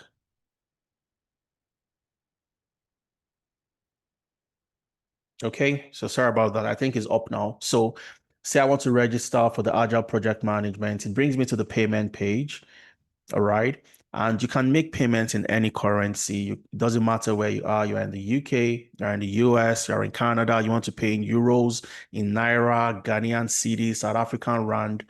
We have 20 slots available for you to take advantage of the discount and the free CV revamp, like I mentioned. All right. So say I want to pay in US dollars, for example. All I need to do is come in here, select US dollars, and I can get to see the different payment plan. Now, if I make a one-time payment, apart from the discounted fee of $750, I also get an additional $50 discount and get to pay just $700. And if I'm also making payments in 2 installments as well, all right?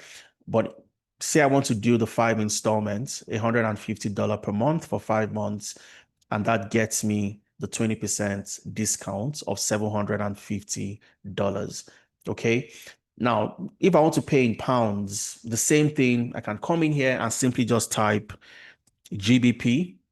You see the pounds, select that, and all you have to do, you can use the same model, okay? Depending on the plan you want, you can come right here. I want the 5 monthly payments in pounds. I'll get to pay £123 monthly for 5 months, okay? So I click on this if I'm paying in pounds, and I click on secure your seats. If you want to pay in Naira the same way, you go right here, search Naira, you'd see the Naira equivalent. You want to pay in Canadian dollars, Canadian CAD, you'd see the Canadian dollars, and you have different options to select from. Okay, so once you click on secure your seats, you'd see the payment timeline. So if I'm making payment today, I'm paying £123 today. July, I make another £123. So for some people, for example, say you've made your payment today. Today is what? The 14th of June, but your salary doesn't come until 31st of July.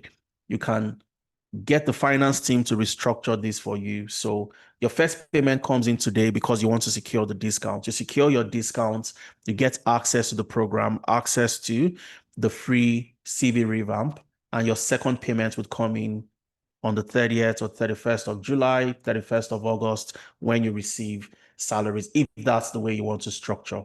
When you click on proceed, takes you to where enter your full name, enter your email address. You can enter that as well. Click on proceed. You confirm that your email is correct because that's where you get confirmation that you've made payments and the link for you to complete your registration. So click on looks good. Pay with credit or debit card. It doesn't matter what card you use. You can use it on the platform. You enter your card number, enter your details, and then you confirm payments. What happens when you confirm payments? You get automatically redirected to a registration form. You complete that form and that gets you into the program, okay? Or if you can't complete the form immediately, what happens? The link to the form would get sent to the email that you provided, okay? The link will get sent to your email and you can fill the form later, maybe tomorrow on a Monday at your own convenience, okay? So the form would look like this. I'll just show you that very quickly. The form looks like this. So when you complete payment, your payment is confirmed, you get redirected to a form. And the reason why this form is important is because for some of you, you have questions around, I don't know if I should go for data analytics or data engineering. Data engineering has fantastic salary, but I'm scared of Python. Okay. As a data analyst, I'm not going to learn Python. So I'm confident, so I'm more comfortable learning data analytics than data engineering. Okay, so you might have those questions and you want to secure your discount, secure the slots, and have conversations with a professional to help you, to guide you in selecting the career path you are interested in. Okay, and for some of you, you also want to secure the discounts today, but you have commitments in July. You might not be able to start in July. You want to start in August. There is a cohort in August, and you can also take advantage of securing your slots today and deferring to start in August, because all these amazing offers would have been gone by the time you want to join in the August cohort later. So if I click on next, you fill all the form, fill all the details. It's pretty intuitive. Type of payments, next. Okay. Terms and conditions, next. Fill all the details and so on. 8 months learning, 6 months training, 2 months internship. Fill all your details, your name, your email, gender, select all of that. Next. You want to reach out to any of my colleagues, enquiries at analytics.io, admission, or any of my team members using this phone number or WhatsApp. Click on next. When did you make payments? Select the details, upload a screenshot, fill all of that. Next. The name on the account. Next. Now, this is where, if you're not sure, should I go for financial analytics or should I go for the full stack data science? You're not entirely sure. Come in here and select, I need to speak to a professional. Once you select this, we would organize something we call a clarity session for you. Okay. We take your questions, we answer your questions, and we guide you on exactly what to do. Okay. We don't select a program for you, but we guide you so that you select the ideal program. So you've killed one stone with two birds. You've taken advantage of the discount and you've also gotten to speak to a professional. For some people, they don't secure the discounts and they speak to a professional and realize that the 20 slots are gone already. And rather than paying $750, they have to pay the full fee of $900. So you don't want to be in that boat. Now, if you are sure of the program you want to join, just select the program. Say you want to join the full stack data science, data analytics, select that and click on next. If you're not sure, you secure the slot, secure the discount, click on, I need to speak to a professional. Next. Again, you have commitments in July. You want to start in August. You can join the 9th of August. So we've had cohorts from January till today. And we're going to have cohorts from now till the end of the year. The difference is you get to enjoy the offer of the free CV revamp and also the discount of 20% when you register within the next 48 hours or for the first 20 people to register, essentially. So once you select this, enter your phone number, your country of residence, submit the form, and that is what gets you into the class. 1 week before you start, 1 week before the 5th of July, you'd get something we call a welcome kit. The welcome kit would contain everything you need, your lesson plan, how to get you into your classroom like this, how to log into your learning management system, how to get into your class WhatsApp group. You get all those details and your journey to a high-paying job in 2025 would commence on the 5th or on the 9th, the 5th of July or the 9th of August. I'm going to take a breather at this point, and I'm going to take questions that you have before we call it a day. Okay? So if you have questions, please feel free to. You can raise your hand or type it in the chat. I can see some questions in the chat. I'll start from there, and then I'll take more questions. Eno is asking, hello, Adeza. I'm finding things a bit confusing and would appreciate some clarification. In this session, you've mentioned that Saturday live classes are flexible. For example, if someone is unable to attend. Yes. Okay, sometimes I walk. Whoops, the messages are just taking yours away, so I can't really read it. Let me just see. Okay, so sometimes I work on Saturdays and also have weekend commitments with my. So for those who have commitments on Saturdays, there's a solution to that. All right. So depending on your schedule. So I don't know where you are for the person who sent, for Eno who sent that. Okay. If you're in the UK, for example, okay, I'll explain. Okay, I think I know what your question is all about. Now, there is something we call, you have your live classes and you have a drop-in session, Eno. Those are two different things. Now, what's the drop-in session? Your drop-in session is for somebody like Eno who has missed a class. For somebody who had an emergency, you couldn't join the class and you missed the class. You have a drop-in session to make up and ensure that you are not left behind. Okay.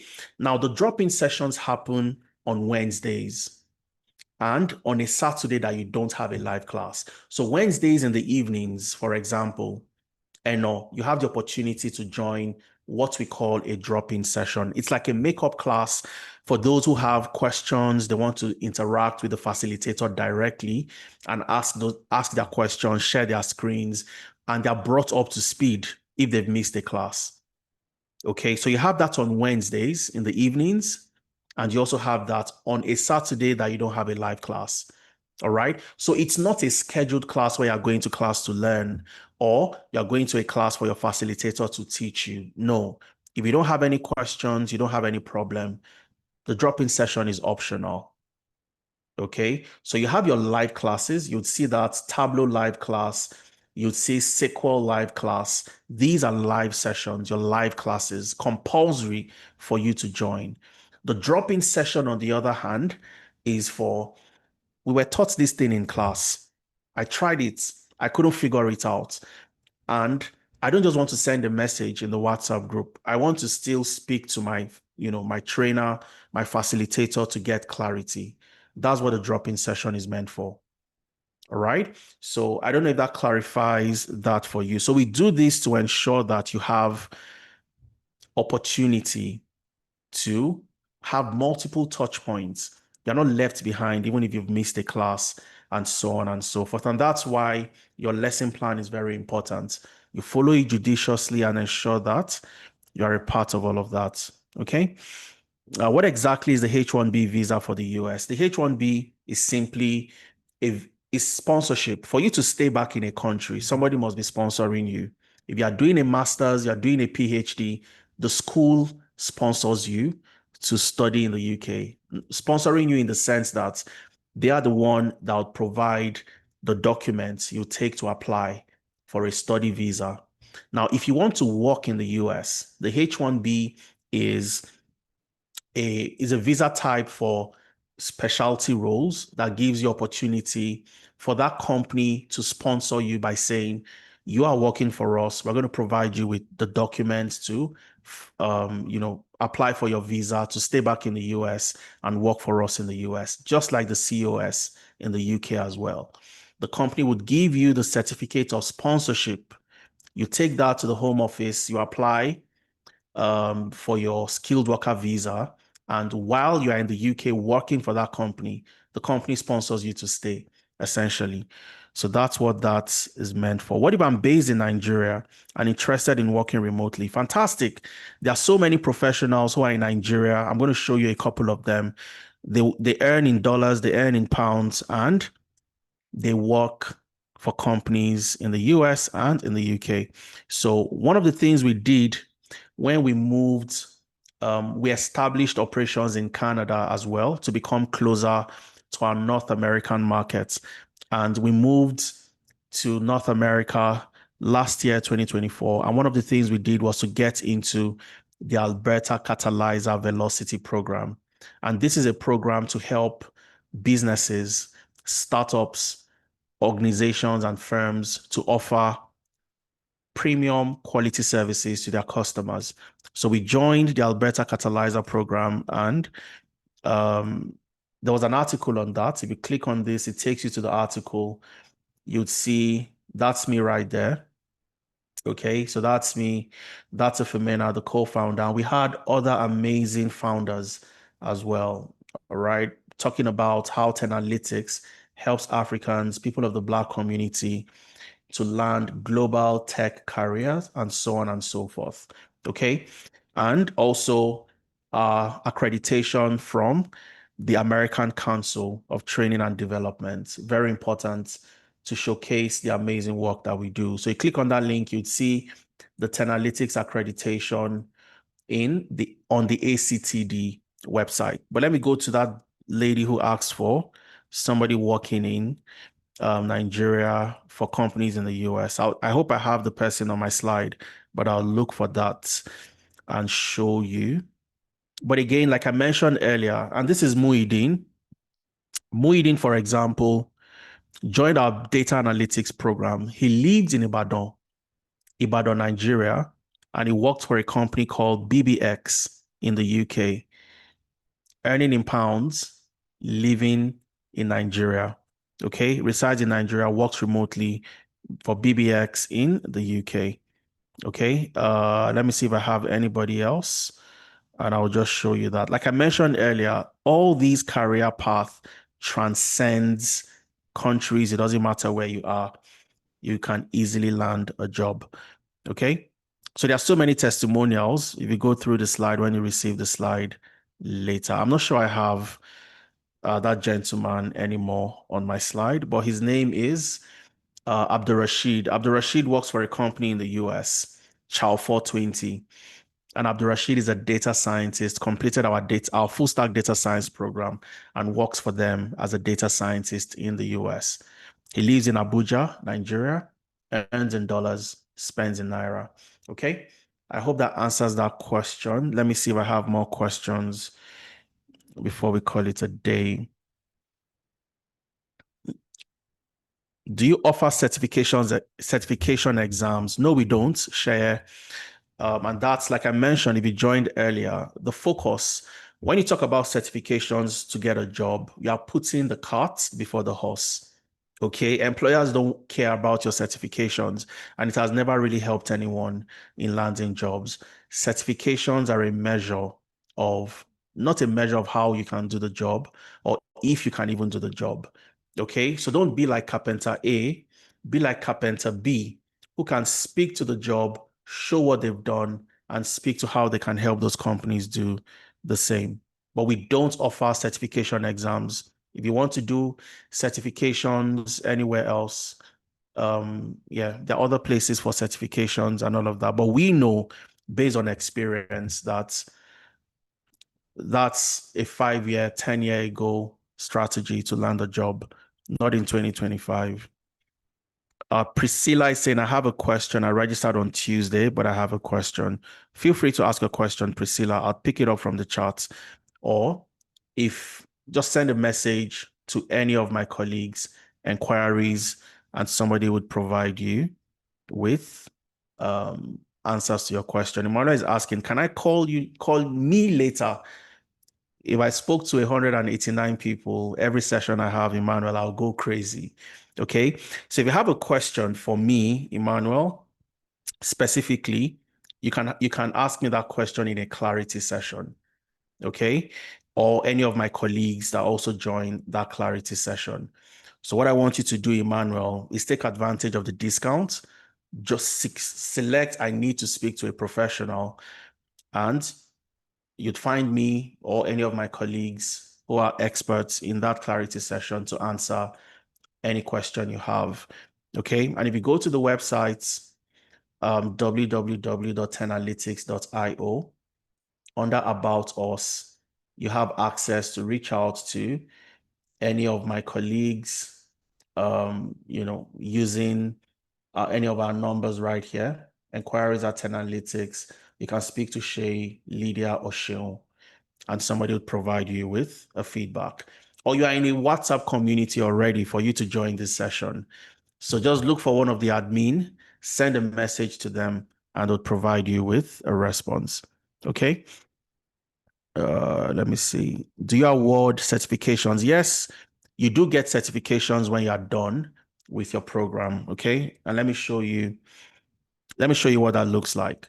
So we do give you certifications to show that you've completed this program, you have the skill, you have the knowledge, and so on and so forth. Let me see if I can find one, Analytics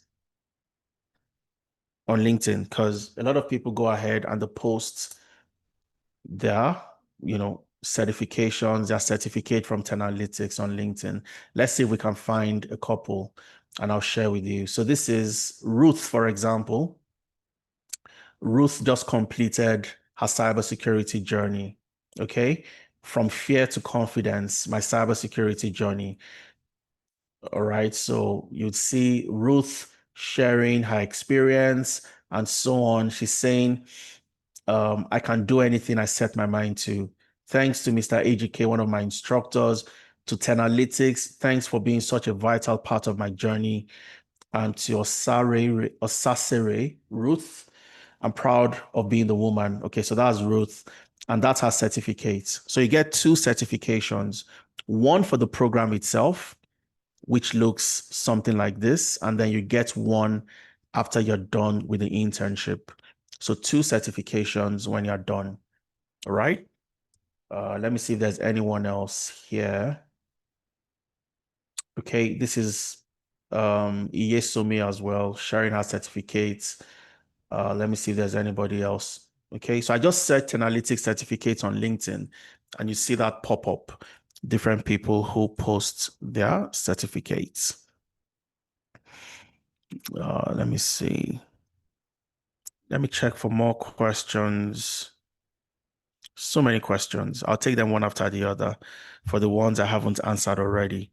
I'm actually desperate for courses that can easily land a visa sponsored job as soon as possible so I can switch my visa. I'm currently on visa sponsorship with the NHS as a nurse. What do you advise? And so I've said all you need to do, Rabia, this is what you need to do, okay? So Rabia, watch this recording after it's done. When you receive the recording, watch it again and hear Ikmat's story. And when you receive my slide, click on the link to listen to Ikmat's story. Ikmat's story would cover all the things you need to know. Same with Judith, who was a carer and became a business analyst. But what you want to also do, go to YouTube, all right? Go to YouTube, search for Analytics on YouTube. Search for Analytics on YouTube. Okay. Click on the Analytics logo and it takes you to the Analytics platform. Subscribe and you'd see where you have Analytics alumni job success stories. Click on that. So your case is very common. It's not a unique case, Rabia. As a nurse currently on sponsorship, all you need is an organization that is also willing to take up your sponsorship. Okay, so you moving from your sponsorship from the NHS to another organization does not scuttle your qualifying period for ILR. You continue, it doesn't stop. Okay, and part of the strategy of doing that is your ability to negotiate with a new employer that you're currently on sponsorship. You don't want that to go away. You want to continue your sponsorship with them. So rather than giving you a 3 months or a 6 months probationary period, you get sponsorship from day one. All right. And these are the things we teach you in the negotiation process to ensure that you are able to move from the healthcare visa to the skilled worker visa. Essentially, you don't need any prior knowledge, prior background, zero knowledge, zero background. Okay. You don't need any knowledge to come in, no prerequisites for you. As long as you can open a computer, open a folder, close the folder, browse the internet, you are good to go. Everything you need to learn, you learn that in class. So when you come here to the Tenalytics Job Alumni Success Stories, you'd see amazing people. Judith Salami, who got a job after learning about the SEAT approach, the STAR approach. We had a session about 3 weeks ago where we brought in people who had gotten jobs to come share their experience. Zainab quit a banking job and started her journey in Nigeria as a data analyst. Zainab is earning well above, I don't want to say her salary, but is in the millions per month as a data analyst in the same Nigeria where everybody complains things are tough. Zainab is on a job where she earns millions per month as a data analyst. You want to listen to someone like Zainab. This is Judith. You have Amaka, who is a HR data analyst with Sask Energy. This is Pavel, the Cameroonian teacher who became a data analyst in the US, and so many other amazing people. All right. So you get to learn from them and also get to understand that just like me, who studied industrial chemistry, and today I can, speak about decades of experience within the tech ecosystem. The best and the very best within the industry studied nothing related to technology and computer science. Okay. Let me see if I have more questions. What if I can't do the internship? The intern is totally fine if you can't. The internship is a way for you to to collaborate and work in an environment that simulates the real world experience for you. It's not a physical internship where you have to commute to a location. It's a virtual internship. As a data analyst, you work on projects together with counterparts in the same program and other programs, and you solve problems together. So if you're in the US, you'll be grouped together with 2 to 3 more people in the US. So you have similar time zones, you agree on your meeting times, and so on and so forth. So you solve a problem together, collaborate on that problem, learn skills, cross-functional skills, because that's exactly the way you work in the real world. You don't work in silos, you work with other people to solve problems. So we simulate that for you. Let me see. Is a live class interactive? That's why it's a live class. Absolutely, it's interactive. So that's where you get to ask all the questions you have in your live class. Okay. And you also have the drop-in session. So if in your live class, you have 20 people in class, in drop-in session, you have like 5 people or 3 people, because the drop-in session is designed for people who have unique problems that they want their facilitators to see. So, and that's the beauty of having a live session from your drop-in session to your live class. So if I go to this live class on SQL, for example, and again, if you miss the class, the recording is always there for you. You can always come back and watch the recording and you see exactly what happened in class. Okay. So this is a live class, for example. This is Tolu Lokbe asking a question. If I unmute this, would hear Tolu Lokbe speaking, asking a question, asking the facilitator a question. Query. Let's try to see if we can hear on the query. Just where if you go on the query and you click, so this is what I'm saying on this particular tab. So can you hear Tolu Lokpe speaking? Tolu Lokpe is in class saying, I want you to go here, click on this. There is something I'm seeing, and something like that. So it's an interactive session where you are interacting with your facilitator, you are asking questions, and you are solving problems together. Okay, you have the opportunity to share your screen, and show where maybe you're not getting something right, and somebody would provide you with support. Okay, if you're paying in pounds, rather than paying 770 pounds, you get to pay just 615 pounds. That's the discounted fee. Okay, so rather than paying 770 pounds, you get to pay 615 pounds. All right. So just like if you're paying in dollars, rather than paying $900, you get to pay $750. So if I'm paying in pounds rather than 770, I get to pay just 615. And I make my payments in 5 installments of 123 pounds per month. All right. So we have 6 more minutes for questions. I'll take questions from Jaden. I think Jaden has a question. Jaden, I've asked you to unmute yourself. Please go ahead and let's hear from you. Yeah, hi everyone. Thanks, Hadiza, for the time. Yes, so you mentioned about the CV or resume revamp there. Yes. So I just wanted to compare like how do you compare with the resume revamp with the AI or job applicable revamp?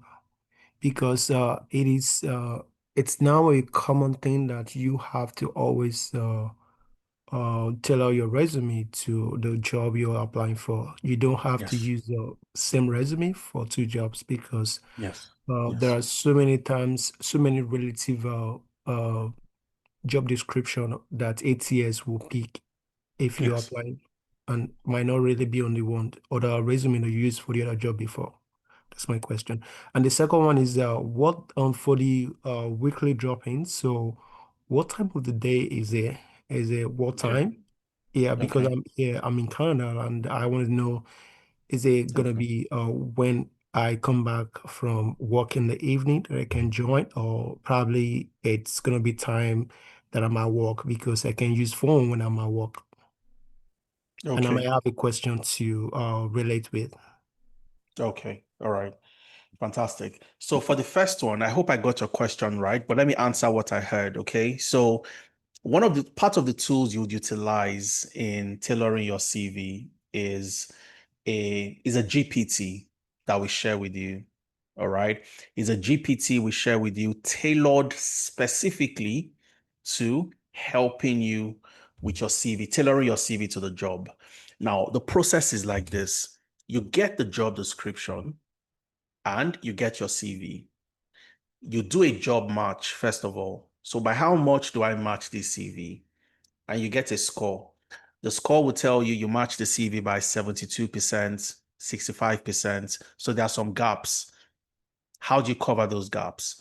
And based on the gaps you have, the GPT helps you tailor that CV to covering those gaps for you. All right. And for every single job that you apply to, you must ensure that you have a minimum of about 90 to 95% before you go ahead to apply. And I'll give you an example. Now, for somebody like Ikmat had completed Excel, problem solving in Excel as a data analyst, but she had not completed Power BI, SQL, and all of that. But she applied to the job. Okay. Now, that it doesn't mean that she did not include Power BI and SQL. So she was applying to a job that also required Power BI and SQL because during the application process, she was going to learn those skills. She knew she was going to learn those skills. So whatever she includes on her CV, she would have the opportunity to defend it because you don't want to put something on your CV you can't defend. So she kept those skills on her CV when applying to jobs. So she got jobs where her skills matched the job, even though for some of the skills she hadn't completely understood those skills yet, but she knew she was going to learn them. So the moment you put in the application, you start learning those skills that you've tailored to fit into the job to get you a higher job match, which would lead to the interview at the end of the day. How do you do it? You use a GPT that we share with you. All right. So when we've done your CV, we've tailored your CV to the industry standard. You have this, all you need to watch. This is all you need to watch right here.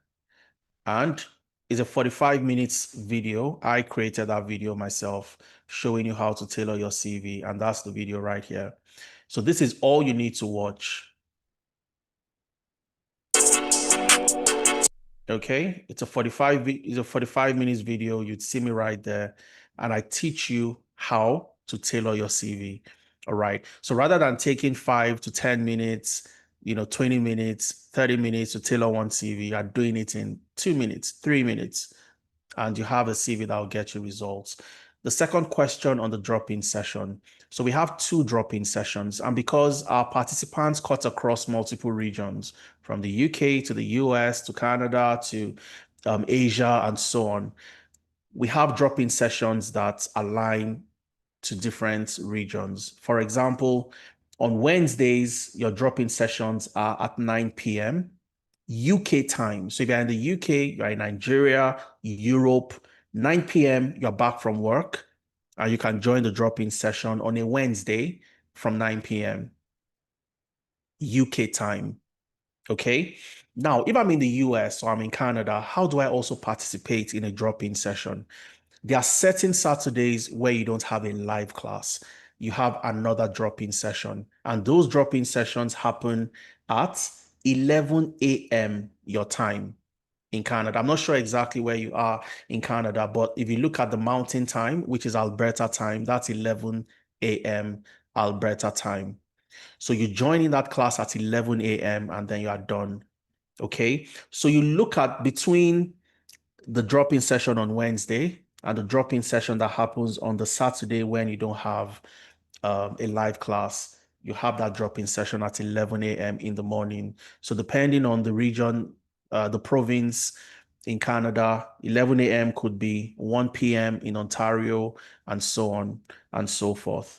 Okay, so that's about the drop-in session. Now, outside the drop-in session, say for somebody like Jaden, you missed a class, you couldn't join the drop-in on Wednesday, you couldn't join the drop-in on a Saturday when you had a drop-in session. All you need to do is send a message to your WhatsApp group.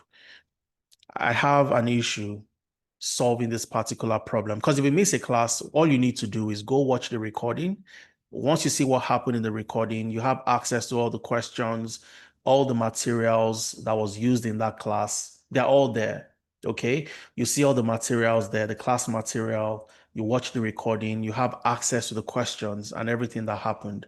If you have further questions, you send a message to your WhatsApp group. Your class coordinator will take it up and provide you with solutions. If they can't provide you with that solution, they organize a session with your facilitator dedicated to you to help you solve that problem. So you have a multi-layered approach to ensuring that you're not left behind. And this is simply done because we know that the larger chunk of people that join the program join with no experience and no background. So all you need to do is send that message, ask a question, and the intervention will be provided for you. I hope I covered that question, Jaden. Let me take from Priscilla. Okay, Priscilla, I can see your hand up now. I've asked you to unmute yourself. Go ahead, Priscilla. I think I'll take Priscilla's question last, maybe 1 or 2 questions from the chat, and then we call it a day. Okay, Priscilla, go ahead. Okay. Good evening. Hi, Priscilla. Good Talking evening. to you Where are you from joining Nigeria. from? Nigeria. From Okay. Nigeria. Yeah. Fantastic. I Go ahead. registered on Tuesday. I registered Okay. on Tuesday, 10th of June for cohort for July. After speaking with how can I help you? I booked a session with Kalandi. How can I help you? After speaking with the facilitator, I told her my background as I studied accounting in diploma in University of Benin, and I also have a BSc in economics. So she said it's fine if I do the analytics for financial data analysis. But from your explanation, I see that it's like I just narrowed myself. It could have been better for me to take the data analysis, which is broader, so that from what you explained this evening, I noticed that being a financial and a data analyst, I can even work as a financial analyst. But being a financial analyst, I cannot work as a data analyst, can I? Okay, I'll answer that question. Very interesting. So, do you have any other And can I questions, change? Priscilla? Can I change? Yes, can I change it to data analysis since I just registered? Yeah, you can even change even after you started. So if you choose something and 2 weeks after you started, you want to still change, you have the opportunity to do that. Okay. But there is something you are mixing something up, and I'm going to just quickly give you some insights into that. Now, let's go back to the career path very quickly. So I'll use that to explain to you. Okay. So there are two ways you can look at the program you want to join, which one of my colleagues have advised on what you should do, which I would say that I largely agree with that. Okay. Now, as a financial analyst, I'm narrowing myself. You are not. And let me explain how. You are niched, which means you are more specialized into a specific area in the analytics ecosystem. What you can do as a financial analyst, a data analyst cannot just do it. And I'd explain. Now, let's assume your business or the company you work with wants to go into a new venture. And for them to go into that new venture, they want to do a couple of things. All right. They want you to build a financial model to show them if it will be worthwhile to go into this venture. They want to see what the base case would look like, the base, what the best case scenario, and what the worst case scenario would look like. So build a model that shows me these different, you know, base, best, and worst case scenarios. And I also want to see your assumptions on how you came up with this. A data analyst cannot just pick up Excel or pick up any tool and whip up a financial model. You need to have learned the skills, go through the learning process of knowing how to build a financial model. Same with valuation, same with sensitivity and scenario analysis, same with the different ratios that you need to analyze around businesses to tell if a business is doing well or not. Okay, your return on investment, return on equity, and so on and so forth. As a financial analyst, it doesn't mean I can only land a job as a financial analyst. No, I can get a job as a commercial analyst, as a cost analyst, as a financial planning and analysis professional, and I can even get jobs as a data analyst. Okay. But now I say this with some caution that as a financial analyst, can I get a job as a data analyst? Yes, you can. And how is that possible? It would require extra work from you. So when you say as a financial analyst, I can't get a job as a data analyst, no, that's not correct. You can, because you know problem solving, which the data analyst would learn, Excel, which the data analyst would learn, Power BI, and SQL. So how do you then learn? How do you then become a data analyst, even though you've completed a financial analytics program? You have to work on more projects. You have to work on projects where you get other types of data, an e-commerce company, an aviation company, a healthcare-based company, and you get to work on projects. And that's where you build your understanding of working on other types of data. All right. So yes, you can get a job as a data analyst. I'm going to show you people that did that in a couple of seconds. It's more difficult for a data analyst to become a financial analyst than it is for a financial analyst to become a data analyst, because their underlying knowledge base and experience, the domain knowledge required to become a financial analyst, which centers around accounting and finance. And like you said, you have a BSc in accounting and economics, if I'm correct. You've worked in accounting, so you already have that knowledge. And even if you don't have the knowledge, you learn that during the program. So for a data analyst to become a financial analyst, you must go back and learn those core aspects of finance and accounting. Okay. I believe you've chosen the right career path. If you ask me, Priscilla. But again, if you join another session and you hear something else, you're always going to want to change your mind. And I talked about that at the beginning. You want to focus, which means elimination of alternatives. There are so many alternatives. Business analysis sounds fantastic. Data engineering, some people look at the salary and say, this is where I want to be. And you always, always want to change. So think about what I've said, Priscilla. If you still want to, change your mind, it's totally fine. Somebody would get that done for you. So you can change anytime you want to change, even 2 weeks into the program. Okay, I want to show you somebody that did financial analytics and got a job in a more data related role.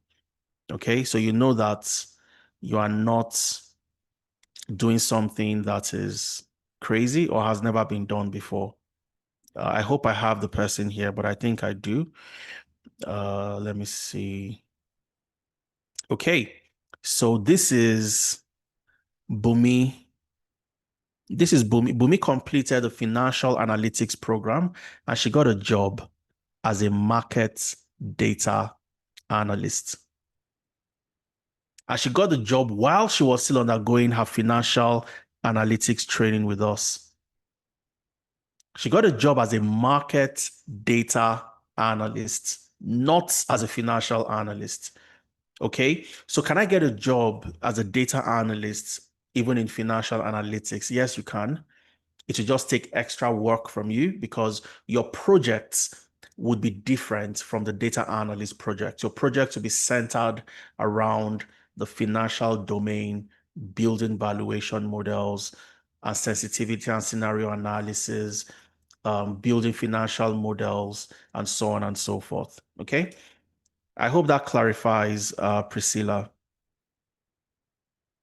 You're muted, but I hope that answers your question.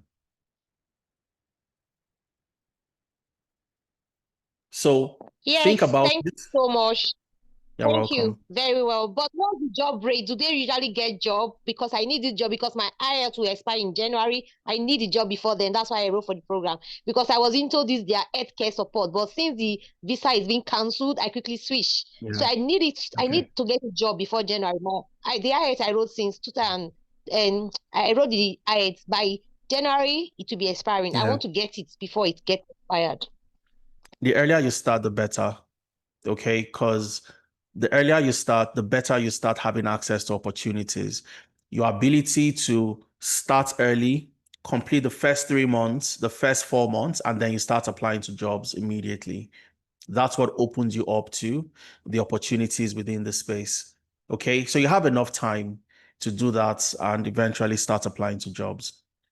Okay, so you're in the right place. You're in very good hands, Priscilla, and I look forward to working with you.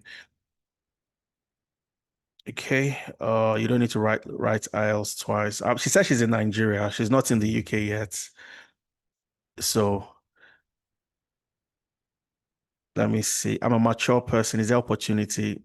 Age is not a limitation for you. That's what I would say.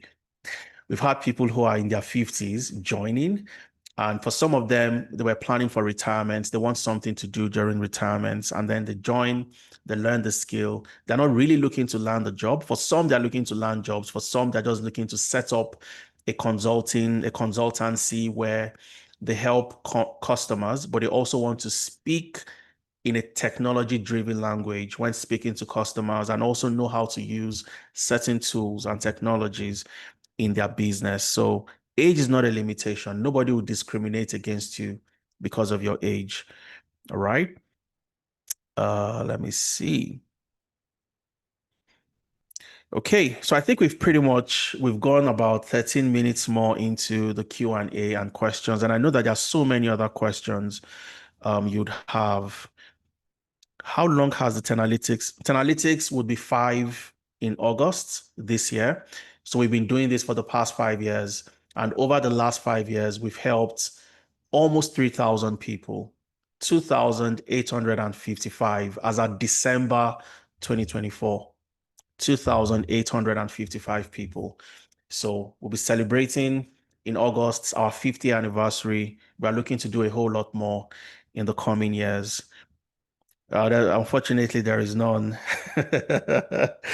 All right. We're going to call it a day at this point.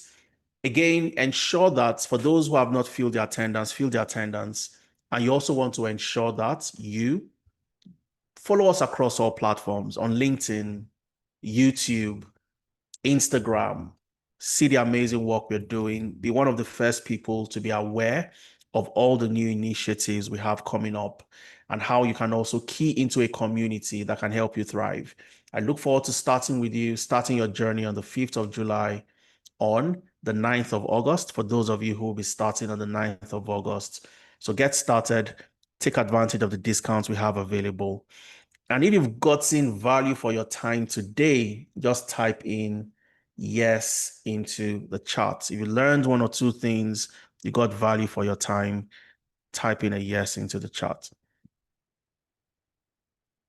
Okay, really nice time with you this evening. Absolutely. I had a great time today. And as usual, always having a great time with you. All right. So for those who have more questions, take advantage, book the clarity session, just like Priscilla did. She said she registered on the 10th of June, about 4 days ago. Be like Priscilla, book the clarity session, get to speak to somebody who would advise you. Oh, Priscilla, you have accounting, you have experience, you have a BSc in economics, you have experience in accounting, go for financial analytics because that complements your knowledge and your domain expertise at the moment. And that can easily accelerate the chances for you to land a job as well. So if you are speaking in an interview for a financial analyst role or a commercial analyst role or a financial planning and analysis professional role, you will be speaking from a point of knowledge and experience as well. So book your clarity session. I'll be looking forward to having an amazing conversation with you. Thanks for allowing us to be a part of your Saturday today. And I'm glad you got value for your time. Until we meet in another session. 6 months from now, the year 2025 would come to an end. So the big question you want to ask is, where do I want to be in 6 months? All right. So take advantage, and I'd love to work with you to help you achieve that objective.